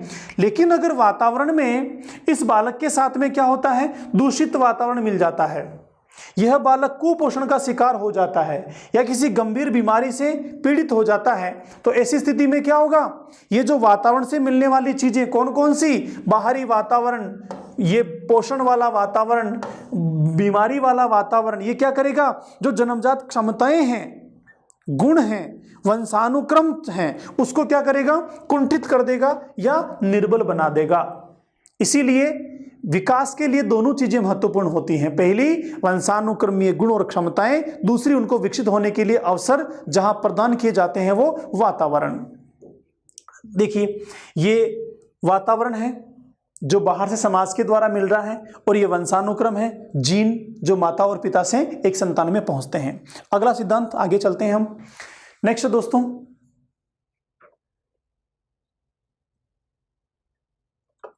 नंबर 5, विकास के विभिन्न पक्ष अंतर संबंधित एवं अंतर निर्भर होते हैं। दोनों चीजें हैं, पीछे मैंने डिस्कस किया आपको, एक दूसरे से संबंधित भी होते हैं और एक दूसरे पर निर्भर भी करते हैं। बालक का प्रारंभिक सामाजिक व्यवहार उसके शारीरिक विकास से संबंधित होता है। शारीरिक विकास से कौन संबंधित बता रहे हैं, सामाजिक विकास। यदि बालक शारीरिक रूप से विकलांग है तो उसका सामाजिक व्यवहार भी इससे प्रभावित होगा। पीछे मैंने समझाया आपको कि अगर वो विकलांग है तो समाज में उसकी विकलांगता के कारण उसको बराबर सम्मान नहीं मिलेगा, उसको उसकी बातों को सुना नहीं जाएगा। अगर उसको सम्मान नहीं मिला, उसकी विकलांगता उसके विकास में बाधा बन रही है, तो किससे प्रभावित हो गया, सामाजिक विकास किससे प्रभावित हुआ, शारीरिक विकास से। क्योंकि शारीरिक विकास का संबंध किससे है, विकलांगता से संबंधित है। इस विकलांगता के चलते कहां बाधा बनी, सामाजिक विकास में बाधा बनी। बालकों के गामक विकास का धनात्मक प्रभाव उसके मानसिक विकास पर भी पड़ता है। गामक विकास का धनात्मक प्रभाव का मतलब, बालक जब गति करना, अगर बालक समय से चलना शुरू कर देता है, वो दौड़ना, उछलना, कूदना, सारा का सारा गामक विकास उसका तेजी के साथ में हो रहा है, इसका मतलब उसका मानसिक विकास भी प्रभावित हो रहा है। तो धनात्मक अगर गामक विकास है, खूब दौड़ता है, खेलता है, कूदता है, तो बालक का मानसिक विकास भी परफेक्ट डेवलप होता है। तो गामक विकास अगर धनात्मक है तो उससे कौन जुड़ा हुआ है, मानसिक विकास जुड़ा हुआ है। आगे देखते हैं। इस प्रकार विभिन्न प्रकार के विकास अंतर संबंधित होते हैं जो एक दूसरे विकास में सहायक होते हैं। आगे चलते हैं अगले सिद्धांत की ओर, व्यक्ति की विभिन्नता का सिद्धांत। पीछे हमने डिस्कशन किया, वही बात यहाँ रिपीट हो रही है। व्यक्ति की विभिन्नता का सिद्धांत क्या कहता है, एक व्यक्ति का विकास दूसरे व्यक्ति के सामाजिक, मानसिक, नैतिक, संवेगात्मक सभी रूप से भिन्न होता है। हर बालक अपने आप में यूनिक होता है। हर बालक के अपने अपने मानसिक संरचनाएं, अपना अपना शारीरिक संरचनाएं, अपने अपने संवेग, अपनी अपनी सामाजिकता, अपनी अपनी नैतिकता। तो हर बालक में व्यक्ति की विभिन्नताएं होती हैं, इसलिए क्या कहते हैं, विकास का सिद्धांत कौन सा हो गया, व्यक्ति की विभिन्नताओं का सिद्धांत। कि विकास के दौरान बालकों में व्यक्ति की विभिन्नताएं भी देखी जाती हैं। इसीलिए व्यक्ति की विभिन्नताओं का सिद्धांत। अगला सिद्धांत परस्पर संबंध का सिद्धांत। किस किस में संबंध? परस्पर संबंध का मतलब हो गया विकास के सभी पक्ष परस्पर संबंधित हैं, पहली चीज। दूसरी चीज, जब बालक का व्यवहार होता है तो बालक के व्यवहार में आंतरिक संरचना किससे संबंधित होती है? बाहरी वातावरण से संबंधित होती है, दोनों में परस्पर संबंध होता है। विकास के साथ शारीरिक व मानसिक कार्यों के बीच परस्पर संबंध स्थापित होता है। देखिए कैसे, जैसे बालक कोई खेल खेल रहा है मान लीजिए, तो खेल के दौरान क्या हो रहा है? खेल के दौरान जो उसका शरीर गतिविधियां कर रहा है, शरीर के द्वारा जो गतिविधियां हो रही हैं, ये तो किसका पक्ष हो गया? शारीरिक पक्ष हो गया। लेकिन खेल के दौरान उसको कई जगह दिमाग का भी इस्तेमाल करना होता है। खेल के दौरान कई सारी ट्रिक्स भी काम में लेनी होती है। खेल के दौरान कई सारी कुशलताओं का भी काम आता है। तो ये सारी जो ट्रिक्स हैं, मानसिक कार्य हैं, दिमाग का इस्तेमाल करना है, कुशलताएं हैं, ये सारी के सारी किससे संबंधित हो गई? शारीरिक विकास से संबंधित हो गई।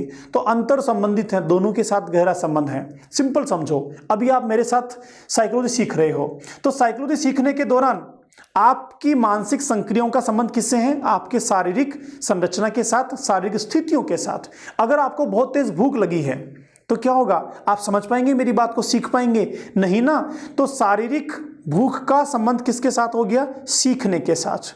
अगर आप शारीरिक रूप से आपको नींद आ रही है, थकान हो रही है, सिर दर्द हो रहा है, कोई प्रॉब्लम आपको फिजिकल है, तो मानसिक रूप से आप नई चीज को सीख ही नहीं सकते हैं। तो दोनों कैसी हैं? एक दूसरे से अंतर संबंधित होती हैं। सीखने की प्रक्रिया आपकी मेरे साथ तभी परफेक्टली हो पाएगी जब फिजिकल रूप से कोई आपको परेशानी ना हो। तो क्या हुआ? फिजिकल संरचना, फिजिकल स्थिति, फिजिकल स्वस्थता का संबंध किसके साथ में हो गया? सीखने के साथ या मानसिक विकास के साथ। आगे चलते हैं अगले सिद्धांत की ओर। अगला है फ्रेंड्स, विकास सामान्य से विशिष्ट की ओर अग्रसर होता है। मैंने बताया आपको, पहले सामान्य विकास होगा और धीरे धीरे इसमें विशिष्टताएं आती चली जाएंगी। ये विशिष्टताएं क्यों आती है फ्रेंड्स? दो कारण होते हैं इसके पीछे। पहला परिपक्वता का होना, दूसरा बालक का लगातार सीखना। दो चीजों के कारण बालक के व्यवहार में विशिष्टताएं आती हैं।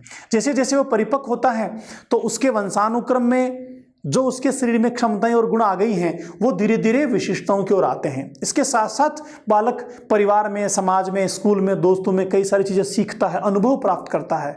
तो इन परिपक्वता से, अधिगम से, अनुभवों से, लगातार शारीरिक गतिविधियों और अभ्यासों से बालक के सामान्य जो व्यवहार होते हैं वो किस ओर जाते हैं फ्रेंड्स? विशिष्टता की ओर जाते हैं।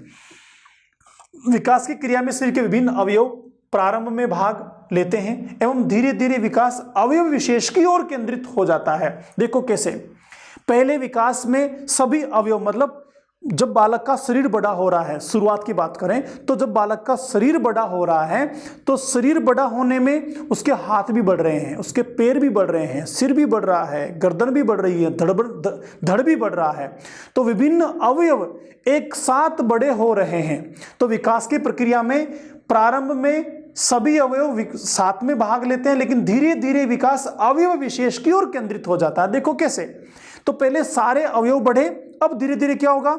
हाथ का विकास, तो हाथ में धीरे धीरे विशेषताएं आने लगी, पकड़ने की क्षमता आई। पहले पूरा हाथ हिलता है, लेकिन धीरे धीरे क्या होता है? ये यहां से हिलना शुरू करता है, फिर यहां से भी हिलना शुरू करता है, फिर यहां से भी हिलना शुरू करता है, फिर पूरी फिंगर जो है 4 जगह से हिलना शुरू करती है, फिर पकड़ना शुरू करता है। तो पहले क्या था? पूरा अवयव, पूरा हाथ एक तरफ बढ़ रहा था, लेकिन अब ये पूरा हाथ बढ़ने के साथ साथ क्या हो रहा है? विशेषताएं प्राप्त कर रहा है। तो विकास के दौरान क्या होता है? संपूर्ण अवयव जो है पहले विकसित होते हैं, फिर यह विकास अवयव विशेष की ओर जाता है। ठीक, आगे देखते हैं। शुरू में बालक का अविभेदीकृत व्यवहार अधिक विभेदीकृत हो जाता है। अविभेदीकृत का मतलब क्या हो गया? जिसको हम डिफरेंट नहीं कर सके, जिसका विभेद नहीं कर सके। जैसे सिंपल समझो आप, बालक रो रहा है प्रारंभ में, वो छोटा बच्चा है, 1 महीने का बच्चा रो रहा है। अब हम सिर्फ रोने की आवाज सुन रहे हैं, हमें नहीं पता रो क्यों रहा है। इसको भूख लगी इसलिए रो रहा है, गीला हो गया इसलिए रो रहा है, कि चींटी ने काट लिया, हमें नहीं पता। हम सिर्फ उसकी रोने को सुनते हैं और फिर हम खुद पता करते हैं क्या कारण है। लेकिन यही बालक जब 3-4 साल का हो जाता है तो ये रोने के साथ साथ बोलता भी है, रोने के साथ साथ शिकायत भी करता है। तो ये रोने के साथ साथ बोल भी रहा है, शिकायत भी कर रहा है। तो हम पता लगा पा रहे हैं कि रोया तो क्यों रोया? इसको भूख लगी है, चींटी ने काट लिया, गिर गया, या दोस्त ने मार दिया, बोल किसी ने ले ली, तो हमें पता लग पा रहा है। तो रोना पहले क्या था? रोना पहले अविभेदीकृत था, लेकिन अब क्या हो गया? विभेदीकृत हो गया। कैसे भी समझ लो, किसी भी पक्ष में आप जाके देख लो, तो पहले बालक का व्यवहार कैसा होता है, अविभेदीकृत होता है, समग्र रूप से होता है, धीरे धीरे यह विभेदीकृत विशिष्टताओं की ओर जाता है। आगे देखते हैं, परिष्कृत व्यवहार और लक्ष्य निर्देशित व्यवहार के रूप में विकसित होता है।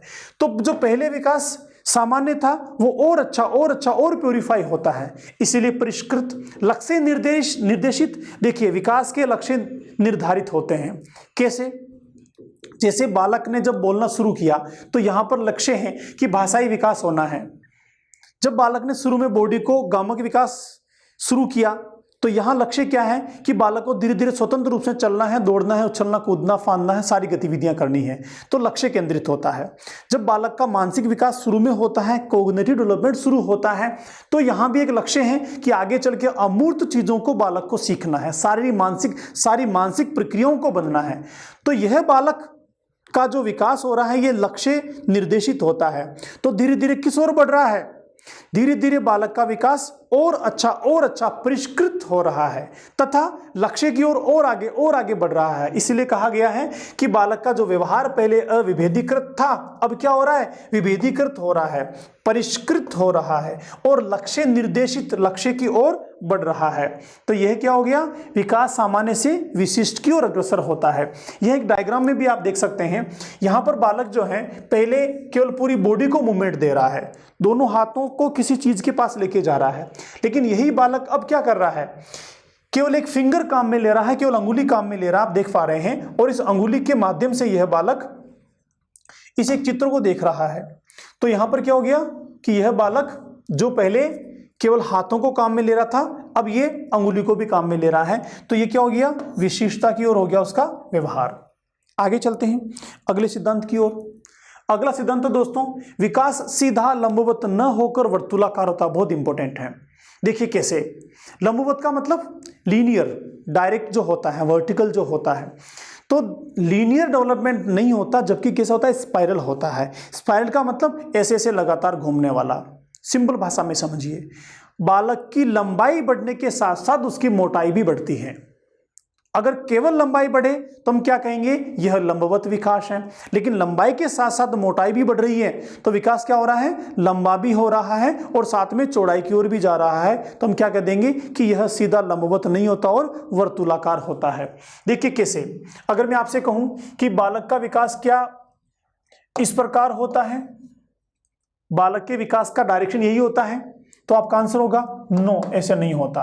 अगर मैं कहूं बालक का विकास क्या इस प्रकार होता है, डायरेक्शन ये होता है, तो आप कहेंगे हाँ, बालक के विकास का डायरेक्शन यही होता है, सिर से पैर की ओर। क्या मैं आपको ये कहूं कि बालक का विकास ऊपर से नीचे की ओर आता है, लेकिन ऐसे इस प्रकार से लगातार चलता है, तो आप कहेंगे यस, अब ये भी नहीं है, बालक का विकास इस प्रकार होता है। इसीलिए कहते हैं बालक का विकास सीधा लंबवत न होकर वर्तुलाकार होता है, पहली चीज। दूसरी चीज, जब बालक का विकास आगे बढ़ रहा है तो यहां आगे बढ़ा, फिर पीछे की ओर चला, फिर वापस आगे बढ़ा, फिर पीछे की ओर चला, फिर आगे बढ़ा, फिर पीछे की ओर चला। तो पीछे की ओर बढ़ते हुए रुकता है थोड़ा सा, फिर आगे चलता है, फिर पीछे की ओर जाता है, थोड़ा रुकता है, फिर आगे चलता है, फिर पीछे की ओर जाता है, थोड़ा रुकता है, थोड़ा आगे चलता है। यह विकास का एक निश्चित सिद्धांत होता है। समझिए कैसे, जैसे बालक ने अपनी गर्दन को मूवमेंट देना शुरू किया। अब ऐसा नहीं कि आज गर्दन का मूवमेंट शुरू हुआ, कल गर्दन उठा लेगा और परसों वो बैठ भी जाएगा और अगले दिन वो चलना भी शुरू कर देगा, ऐसा नहीं होता है। अगर बालक ने पहले गर्दन को मूवमेंट देना शुरू किया तो अब कुछ दिन तक ऐसा ही रहेगा। तो क्या हुआ, यह थोड़ा रुका, पीछे की तरफ गया और मजबूती मिली, परिपक्वता आई। अब जब गर्दन में परिपक्वता आ गई, अब गर्दन उठने लगी और रीढ़ की हड्डी को मजबूती आने लगी, ये बैठने लगा। अब बैठने लगा तो कुछ दिनों तक लगातार यही रहेगा, इसका बैठने का विकास बैठने की स्थिति में ही रहेगा कुछ दिनों तक। अब जब कुछ दिनों तक बैठने की स्थिति में है तो हम क्या कहेंगे, अब इसकी रीढ़ की हड्डी को मजबूती मिल रही है, बैठने की क्षमता में परिपक्वता आ रही है। फिर धीरे धीरे ये घुटनों के बल चलना शुरू करेगा, तो कुछ दिनों तक इसी स्थिति में रहेगा, घुटनों के बल ही चलेगा कुछ दिनों तक। इसका मतलब घुटनों के बल चलना शुरू किया, फिर थोड़ा रुका और परिपक्वता लेने लगा, पैरों में, हाथों में, सब में मजबूती आने लगी और फिर वो सहारे से चलना शुरू कर देता है। तो क्या हुआ, विकास एक बार आगे की तरफ चलता है, फिर थोड़ा रुकता है, फिर आगे, फिर रुकता है, फिर आगे, फिर रुकता है। इस प्रकार सीधा लंबवत नहीं चलता और वर्तुलाकार चलता है, स्पाइरल चलता है। एक और तरीके समझिए आप, अभी आप आज मेरे साथ एक क्लास अटेंड कर रहे हैं, अब आज आपने इसको फटाफट सीख लिया, 1 घंटे बाद फिर दूसरी क्लास उसको सीख लिया, फिर तीसरी, तो क्या रोज हर घंटे आप सीखते चले जाएंगे? ऐसा नहीं ना, ऐसा नहीं होता है। आपने एक क्लास को अटेंड किया, अब उसके बाद थोड़ा सा आप ब्रेक लेंगे, चीज़ों को समझेंगे, नोट्स बनाएंगे, लिखेंगे, याद करेंगे, कुछ डाउट्स हैं तो फिर से वीडियो को दोबारा सुनेंगे। अब लगातार क्या कर रहे हैं आप, जो आपने एक बार सीखा उसको मजबूती प्रदान कर रहे हैं, उसको स्मृति में लेके जा रहे हैं, उसको समझ रहे हैं, उसको संज्ञान में निर्मित कर रहे हैं। एक बार हो गया, अब अगली क्लास, फिर उसके बाद उसको फिर से आप नोट्स बनाएंगे, देखेंगे, लिखेंगे, समझेंगे, विश्लेषण करेंगे, संज्ञान निर्माण करेंगे, उसके बाद फिर तीसरी क्लास। तो ऐसे वर्तुलाकार चलता है, आगे चलेगा, थोड़ा पीछे, फिर रुकेगा, फिर आगे चलेगा, थोड़ा पीछे, फिर रुकेगा। इसीलिए डेवलपमेंट क्या होता है, लीनियर नहीं होके कैसा होता है फ्रेंड्स, स्पाइरल होता है, वर्तुलाकार होता है। बालक एक सी गति से सीधा चलकर विकास को प्राप्त नहीं होता, बल्कि बढ़ते हुए पीछे हटकर, बढ़ते हुए, बढ़ रहा है, बढ़ते हुए पीछे हटकर अपने विकास को परिपक्व एवं स्थायी बनाते हुए आगे बढ़ता है। क्यों रुका, क्यों पीछे हटा? क्योंकि इसको परिपक्वता बनानी है, मैच्योरिटी लानी है। क्यों? स्थायित्व चाहिए। आपने मेरी क्लास पढ़ने के बाद क्यों रिवीजन किया, क्यों नोट्स में पढ़ा, क्यों विश्लेषण किया? ताकि आपने जो सीखा वो स्थायी हो जाए, स्थिर रूप से मस्तिष्क में बन जाए। तो आपने पढ़ा, फिर उसके ऊपर काम किया, क्यों किया? ताकि जो लर्निंग है वो स्थायी हो जाए। तो बालक स्पाइरल क्यों चलता है? ताकि परिपक्वता आ जाए, उन चीजों में स्थायित्व आ जाए, और ये सब करते करते क्या आगे ही बढ़ता रहता है, तो साथ में चलता रहता है। अवस्थानुसार विकास की गति भिन्न भिन्न होती है। विकास ऊर्ध्वोत्तर व अधोत्तर भी होता है। तो हर अवस्था में मैंने पीछे आपको बताया कि विकास की गति जो है वो भिन्न भिन्न होती है। विकास केवल एक न होकर चारों ओर होता है, एक न होकर चारों ओर होता है। मैंने बताया आपको कि केवल लंबे नहीं होते, मोटे भी होते हैं। जब एक बच्चा शरीर से बड़ा हो रहा है तो केवल शरीर से ही बड़ा नहीं हो रहा है, चारों तरफ, मतलब मानसिक भी विकसित हो रहा है, शारीरिक के साथ संज्ञानात्मक भी विकसित हो रहा है, संवेगात्मक भी विकसित हो रहा है, सामाजिक रूप से भी विकसित हो रहा है, उसके हाव भाव भी बदल रहे हैं, त्वचा का रंग भी बदल रहा है, मजबूती भी आ रही है, बॉडी में दृढ़ता भी आ रही है। सारी की सारी चीजें लगातार साथ में चल रही हैं, एक ही तरफ नहीं चलता। इसलिए क्या होता है, विकास इस प्रकार से स्पाइरल होता है, लीनियर नहीं होता है। आगे चलते हैं अगले सिद्धांत की ओर। फ्रेंड्स, अगला सिद्धांत विकास की भविष्यवाणी की जा सकती है। Development is predictable. मैंने पीछे आपको बताया कि भविष्यवाणी किस आधार पे करेंगे, वर्तमान जो लक्षण है बालक के, जो गतिविधियां हैं, जो व्यवहार है, उसके आधार पर हम भविष्यवाणी कर सकते हैं। देखिए कैसे, एक बालक अगर ड्राइंग में बहुत रुचि लेता है, कलाकृतियों में बहुत अच्छा है, तो हम क्या कहेंगे कि यह आगे चल के बड़ा आर्टिस्ट बनेगा, भाई चित्रकार बन सकता है। किस आधार पे कहा, उसके वर्तमान के व्यवहार को देखते हुए। एक बालक खेल में बहुत अच्छा है, तो हम क्या कहेंगे कि यह आगे चल के खिलाड़ी बन सकता है, कोच बन सकता है, या फिर नेशनल टीम में भी शामिल हो सकता है। एक बालक की लंबाई बहुत तेजी के साथ बढ़ रही है, हम क्या कहेंगे, ये तो बहुत लंबा चौड़ा होगा, बहुत लंबाई इसकी बहुत अच्छी बनने वाली है। किस आधार पे कह दिया, उसके प्रारंभिक गुणों के आधार पर, प्रारंभिक व्यवहार के आधार पर, या फिर विकास के दौरान उसमें जो परिवर्तन आ रहे हैं, इन परिवर्तनों के आधार पर हमने एक अनुमान लगा लिया, प्रेडिक्शन कर दिया। इसलिए कहते हैं फ्रेंड्स कि विकास की भविष्यवाणी की जा सकती है। एक और, विकास संचयी होता है, कम्युलेटिव, बहुत इंपॉर्टेंट है। देखो, संचयी का मतलब क्या, इकट्ठा होना।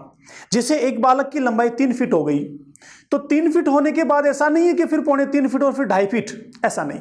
3 फीट का अगर बालक हो गया तो अब 1 इंच भी वो कम नहीं होगा, अब 3 फीट से आगे ही बढ़ेगा, और आगे और आगे। तो जो एक बार विकसित हो गया वो संचयी होता है, इकट्ठा होता है, फिर आगे फिर आगे फिर आगे। तो ऐसे ही विकास के सभी पक्षों में विकास क्या होता है, संचयी होता है।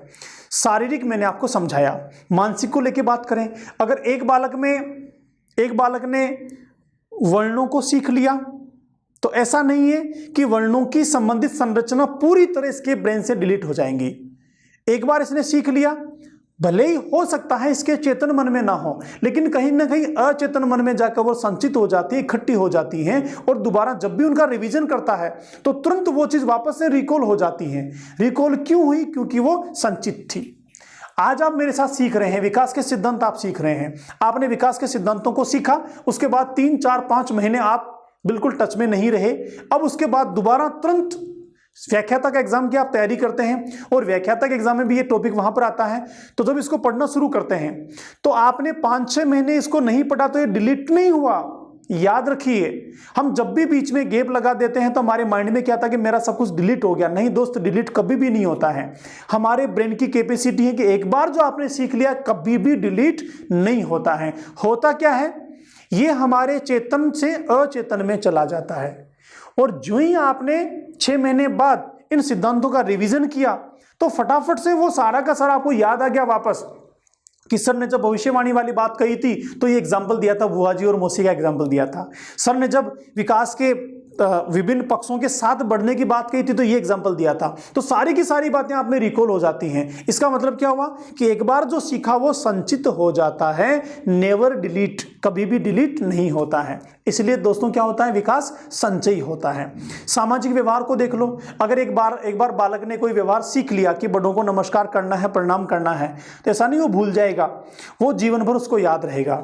एक बालक ने बोलना सीख लिया तो ऐसा नहीं कि वो बोलना भूल जाएगा, जीवन भर बोलने की क्षमता उसमें काम करती रहेगी। इसीलिए विकास को क्या कहते हैं दोस्तों, संचयी कहा जाता है। अगला सिद्धांत, विकास एकीकृत रूप से होता है, इंटीग्रेटेड फॉर्म में होता है। कौन सी फॉर्म में, इंटीग्रेटेड फॉर्म में, एकीकृत रूप से। मैंने पीछे आपको समझाया कि जब शारीरिक विकास हो रहा है तो साथ में मानसिक विकास भी, साथ में संवेगात्मक विकास भी, साथ में सामाजिक विकास भी। तो ये सारे के सारे विकास कैसे हो रहे हैं, समग्र रूप से हो रहे हैं, इंटीग्रेटेड फॉर्म में हो रहे हैं, एकीकृत फॉर्म में हो रहे हैं। इसीलिए कहा जाता है विकास एकीकृत हो रहा है। और समझिए, अभी आप मेरे साथ इंटरेक्शन कर रहे हैं, साइकोलॉजी सीख रहे हैं, तो आप आपकी आंखों से देख भी रहे हैं मेरे को स्क्रीन पे, मेरी बात को आप सुन भी रहे हैं। जो कंटेंट आपके कान में जा रहा है वो आपके ब्रेन में भी जा रहा है, तो साथ में सीखने की प्रक्रिया भी चल रही है। इसके साथ साथ आप नीचे कॉपी पेन लेके नोट्स भी बना रहे हैं। तो एक साथ 5-6 चीजें साथ में चल रही है। किसमें, सीखने की प्रक्रिया में। सीखने की प्रक्रिया का मतलब मानसिक विकास, संज्ञानात्मक विकास। तो अभी जब आप में साइकोलॉजी का विकास हो रहा है तो कैसे हो रहा है, समग्र रूप से हो रहा है। आप किसी मंदिर में जाके देख लीजिए, सभी चीजें साथ में चलती हैं। इसीलिए क्या कहते हैं फ्रेंड्स कि विकास एकीकृत रूप में होता है, डेवलपमेंट इज इंटीग्रेटेड फॉर्म। अगला है विकास गामक होता है, डेवलपमेंट इज लोकोमोशन। देखिए 2 चीजें हैं यहां पर, एक तो गामक विकास जो बालक में गति के विकास को कहा जाता है, दूसरा हर एक पक्ष जो है वो गामक होता है, गति करते हुए होता है। कैसे, जब बालक के शरीर का विकास हो रहा है तो धीरे धीरे गति करेगा। वह उसकी लंबाई पहले वो 1 फीट का है, धीरे धीरे 5-6 फीट का हो जाएगा। वजन उसका पहले थोड़ा सा 1-2 किलो है, धीरे धीरे वो 25-30, 40-50 किलो हो जाएगा। तो क्या हो रहा है, गति हो रहा है। गामक शब्दों का भंडार बहुत थोड़ा सा उसमें पहले है, लेकिन धीरे धीरे शब्दों का भंडार बढ़ रहा है। बोलने की क्षमता बहुत थोड़ी सी है, लेकिन धीरे धीरे बोलने की क्षमताएं बढ़ रही हैं। संवेग शुरू में 2, 4, 5 है, लेकिन धीरे धीरे संवेगों की मात्राएं बढ़ रही हैं। सामाजिक संस्कार, व्यवहार, ये सब बहुत थोड़ा है, लेकिन धीरे धीरे बढ़ रहा है। इसीलिए विकास क्या है, गामक है, विकास में गति होती है। इसलिए सिद्धांत काम करता है, कौन सा, विकास गामक होता है, डेवलपमेंट इज लोकोमोशन। अगला है फ्रेंड्स, विकास की प्रत्येक अवस्था में जोखिम होता है, बहुत इंपॉर्टेंट है। Each phase of development has hazard. कैसे, जोखिम का मतलब क्या, जोखिम का मतलब होता है, जैसे गर्भावस्था की बात करें तो गर्भावस्था को लेकर हमने पीछे पढ़ा कि विकास की आरंभिक और बुनियादी अवस्थाएं जो है वो महत्वपूर्ण होती हैं। गर्भावस्था के दौरान बालक को बहुत अच्छे से पोषण मिलना चाहिए, लेकिन अगर गर्भावस्था के दौरान मां के माध्यम से बालक को पोषण नहीं मिल पाया तो गर्भावस्था में क्या जोखिम हो गया कि अगर पोषण नहीं मिला तो बालक शारीरिक रूप से विकसित नहीं हो पाएगा और पूरे जीवन भर इसका प्रभाव पड़ेगा। शेषावस्था को समझ लो आप, शेषावस्था में अलग तरीके का जोखिम है, अलग अलग होते हैं। गर्भावस्था का जोखिम अपना अलग हो सकता है, ये शेषावस्था पर लागू हो सकता है, लागू नहीं हो। शेषावस्था में क्या होता है, शेषावस्था में बालक में सारी प्रवृत्तियां बनती हैं।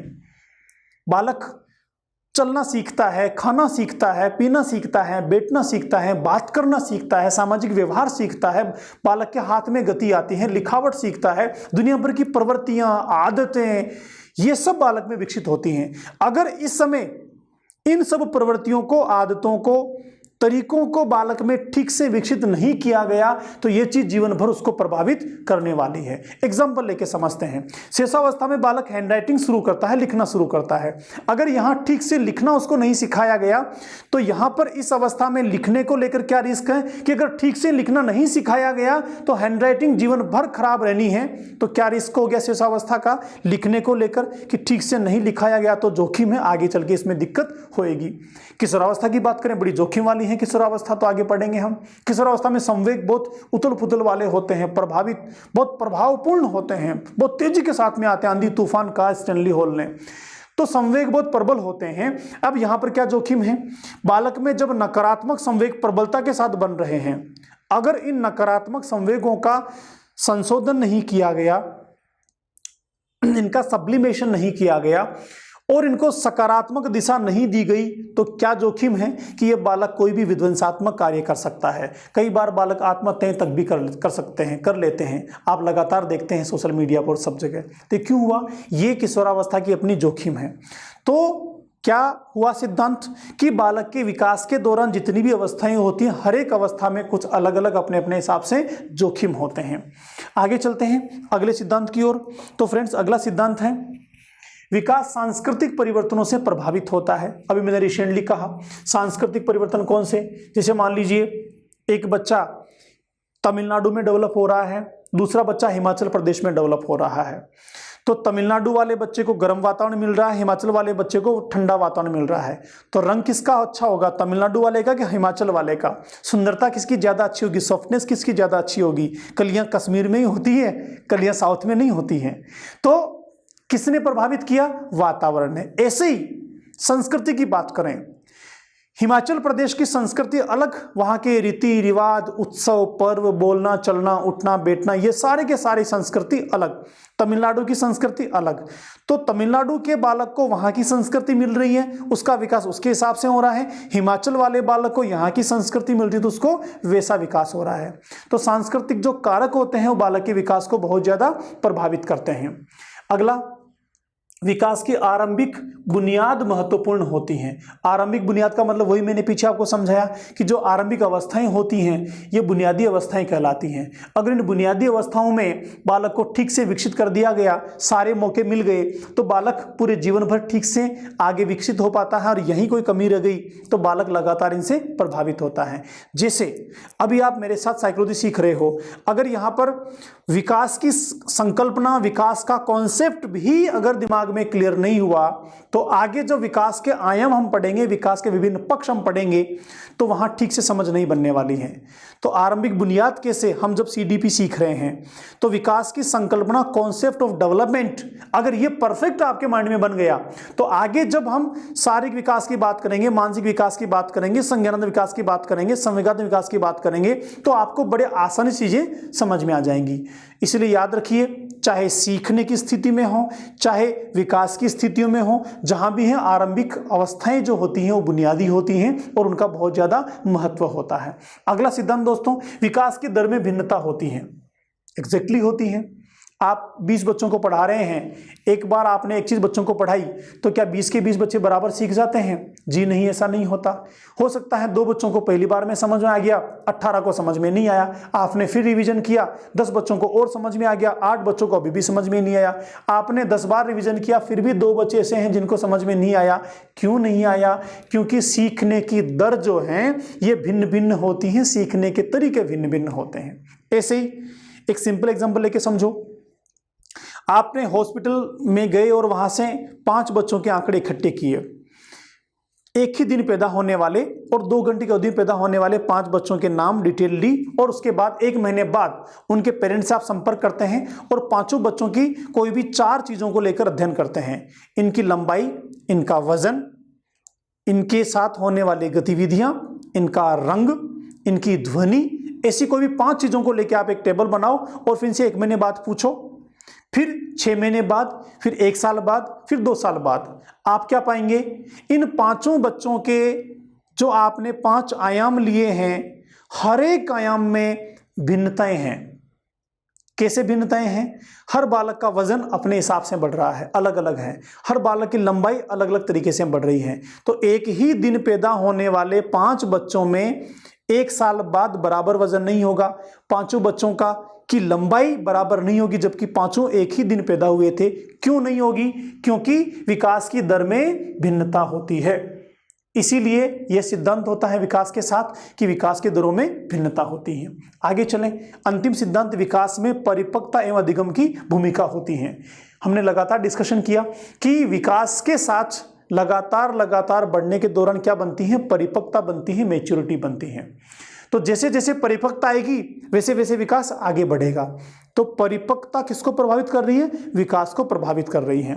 दूसरी चीज, अधिगम की भूमिका होती है। बच्चा सीखता है तो सीखने से भी क्या आती है? सीखने से भी परिपक्वता आती है। कौन सी? मेंटल मैच्योरिटी, मानसिक परिपक्वता, कोग्निटिव मैच्योरिटी, संज्ञानात्मक परिपक्वता, अनुभव बनते हैं, एक्सपीरियंसेस बनते हैं। तो इन सब की परिपक्वता आती है। तो दोनों चीज, अधिगम का संबंध शारीरिक परिपक्वता से भी है, मानसिक परिपक्वता से भी है और अधिगम से भी है। अधिगम भी दोनों तरह का हो सकता है। एक बालक ने लिखना सीखा तो लिखना सीखने में क्या? लिखने की प्रक्रिया 2 जगह सीख रहा है बालक। पहली, मस्तिष्क में संरचना बन रही है, दूसरी हाथ की प्रैक्टिस बढ़ रही है।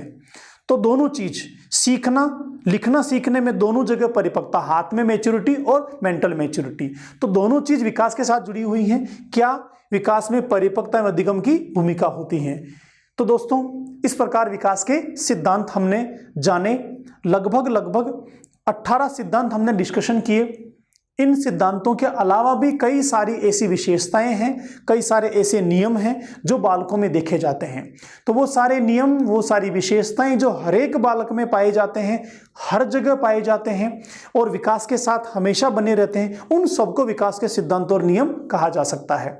हमने मेन उनका डिस्कशन किया है जो कहीं ना कहीं एग्जाम में आपसे जुड़े हुए हैं या जिनका परीक्षाओं के साथ संबंध होता है। इनके अलावा जितनी भी विशेषताएं हैं वो सारी की सारी विकास के साथ जुड़ी हुई होती है दोस्तों।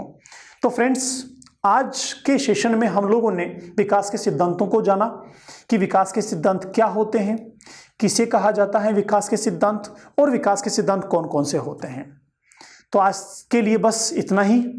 थैंक यू, धन्यवाद। आपने जो भी आज सीखा और समझा उसको बहुत अच्छे तरीके से घर पे बैठ के एकांत में रिवाइज करना। और रिवाइज करने का तरीका मैंने पहले भी आपको बताया था, क्या?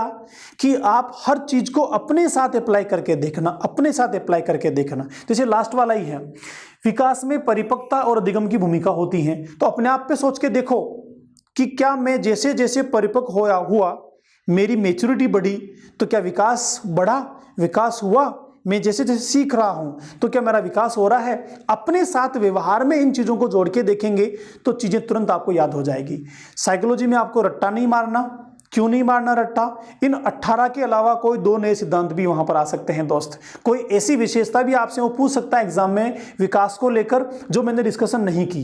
लेकिन अगर आपने व्यवहार के साथ सारी बातों को लेकर समझा तो कॉन्सेप्ट आपको समझ में आ जाएगा। और कॉन्सेप्ट अगर समझ में आ गया तो वो कहीं से भी पूछो, डेफिनेटली आपका आंसर सही होने वाला है, क्योंकि आंसर तो वो देगा ही सही। आपको तो सिर्फ 4 में से 1 को चुनना है। आपका काम चुनाव है। और चुनाव कब सही होगा? जब कॉन्सेप्ट क्लियर होंगे। और कॉन्सेप्ट कब क्लियर होंगे? जब आप सारे के सारे सिद्धांतों को आपके खुद के साथ एक बार जोड़कर समझेंगे। तो पुनः आज के सेशन में जो भी हमने समझा उन सारी बातों को खुद के साथ एक बार लेके समझिएगा, लिख के अभ्यास कीजिएगा। इसी के साथ अगले सेशन में फिर से मिलते हैं। तब तक के लिए थैंक्स अ लॉट।